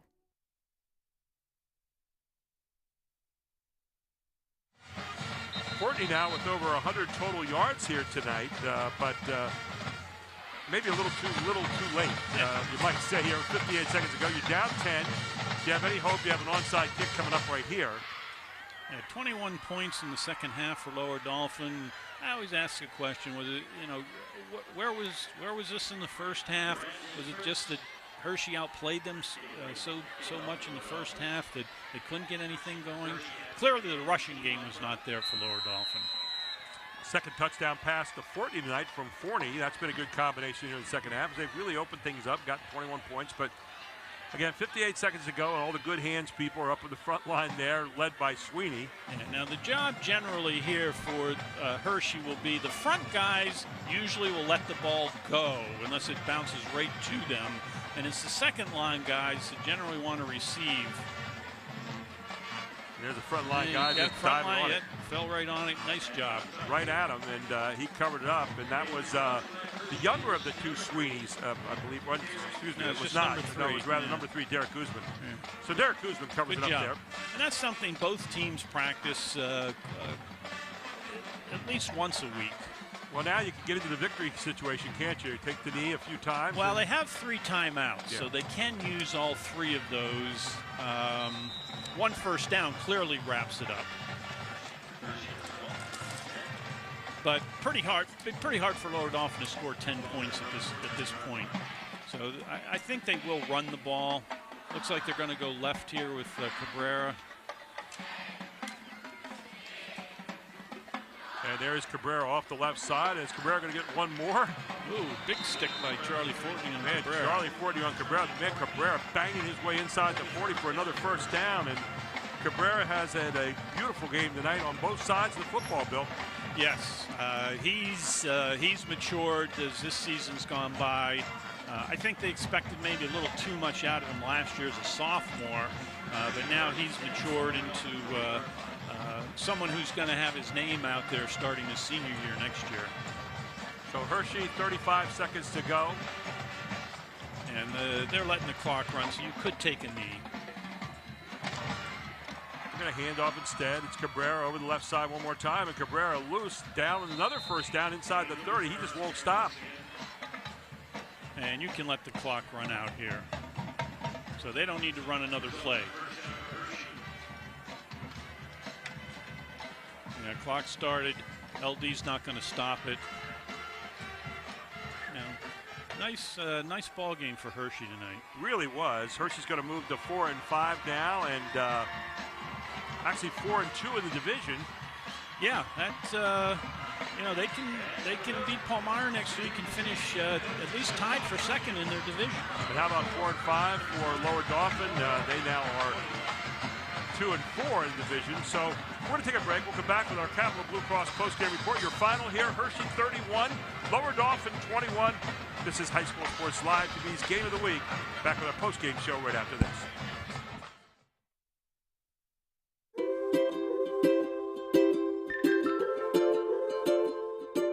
All across Pennsylvania, families are living their lives in their own homes.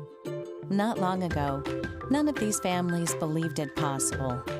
And then they discovered there was someone who could help. What was once only a dream is now a reality. Welcome home.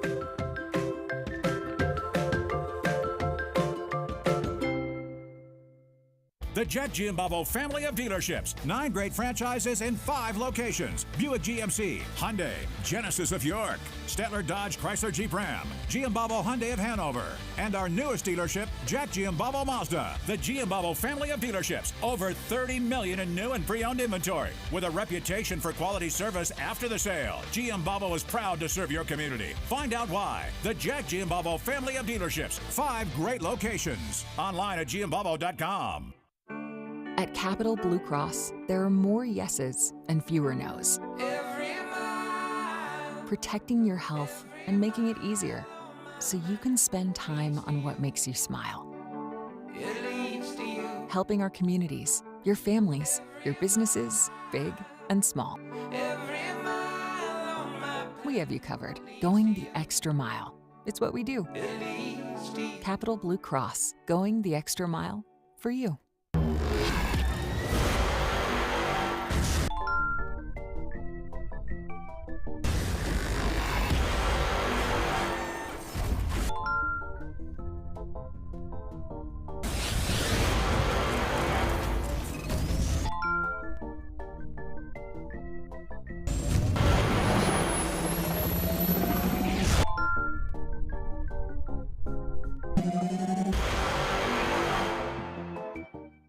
If it's used car peace of mind you're looking for, Hoffman has it. Hoffman Ford brings you a wide selection of quality pre-owned vehicles, carefully chosen and inspected for dependable driving pleasure. For the ultimate peace of mind, shop the Hoffman collection of Ford Blue Advantage certified pre-owned vehicles. If you're looking for a used vehicle, you can feel good about your loved one's driving.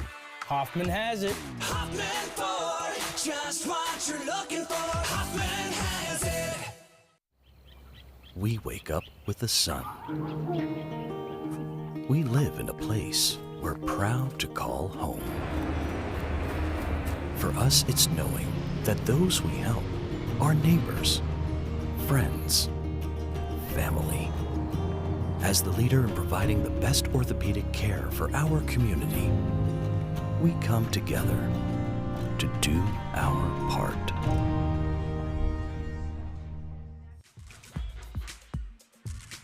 And welcome back to Hershey Stadium for our Capital Blue Cross post-game report. The final here, Hershey 31, Lower Dauphin 21. And Bill, 24-0 lead was the undoing of Lower Dauphin here in the first half. Hershey built it up, played very good football in the first half. Lower Dauphin came out with new spirit in the second half, cut it back to 10. That fake punt really was the backbreaker there. When it looked like Lower Dauphin's going to get off the field, get a chance to maybe go for another score, but not to beat here tonight. 31-21, Hershey wins it. Yeah, gutsy call on that fake punt, and that was a called play. You look at the replay, he was running the whole way with it. They obviously saw something that was going to work for them. The absence of a running game for Lower Dauphin was really, I think, the key in this game. Ty Milheims, who's had 870 yards or so coming into the game, just couldn't get untracked. You look at some of the numbers tonight. Painter, 4 for 10 for 98 yards. That was not his job tonight. He was handing off to those backs all night long. 1 touchdown, 1 interception. 16 rushes for Cabrera tonight for 120 yards, 3 touchdowns. 15 rushes for Collins tonight for 86 yards. He set up a lot of those scores. And then 3 rushes for Sweeney, 27 yards, 2 receptions, 64 yards, 1 touchdown, and 2 interceptions. On the other side, Forney was 19 of 29. Really had a great second half, 218 yards with 2 touchdowns, but 3 interceptions tonight hurt him. Milheims, 10 rushes for 21 yards. As you pointed out a moment ago, never could get that running game going. 8 receptions for 72 yards. And then Fortney for 6 receptions, 114 yards. And again, 2 touchdowns for Charlie Fortney tonight. And those are your individual numbers. Let's take a look at our Capital Region Insurance Agency play of the game right now this evening here at Hershey Stadium.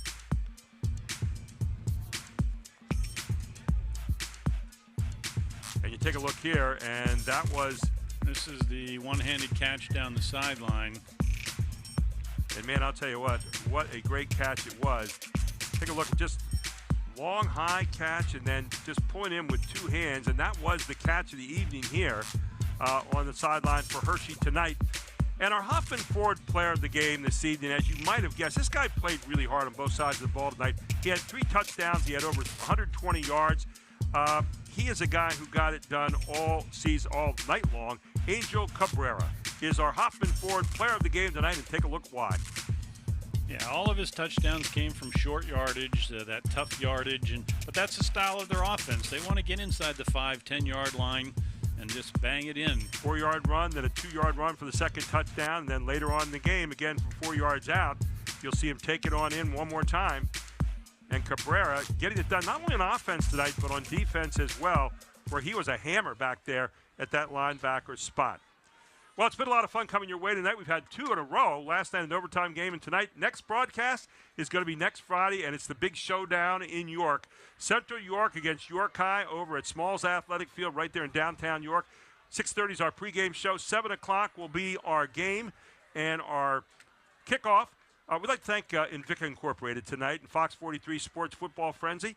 You can check that out tonight at 11 o'clock on Fox 43. And, of course, Bill Chase tonight, our color commentator, Travis Sparks, our statistician, Charlie Fortley Sr., for doing just a great job of setting things up here tonight, and Chad Edwards and his whole Invicta crew. It's been a lot of fun bringing you the game tonight. Again, your final, Hershey 31, Lower Dauphin 21. Thanks so much for watching us this evening, and good night from Hershey, Pennsylvania.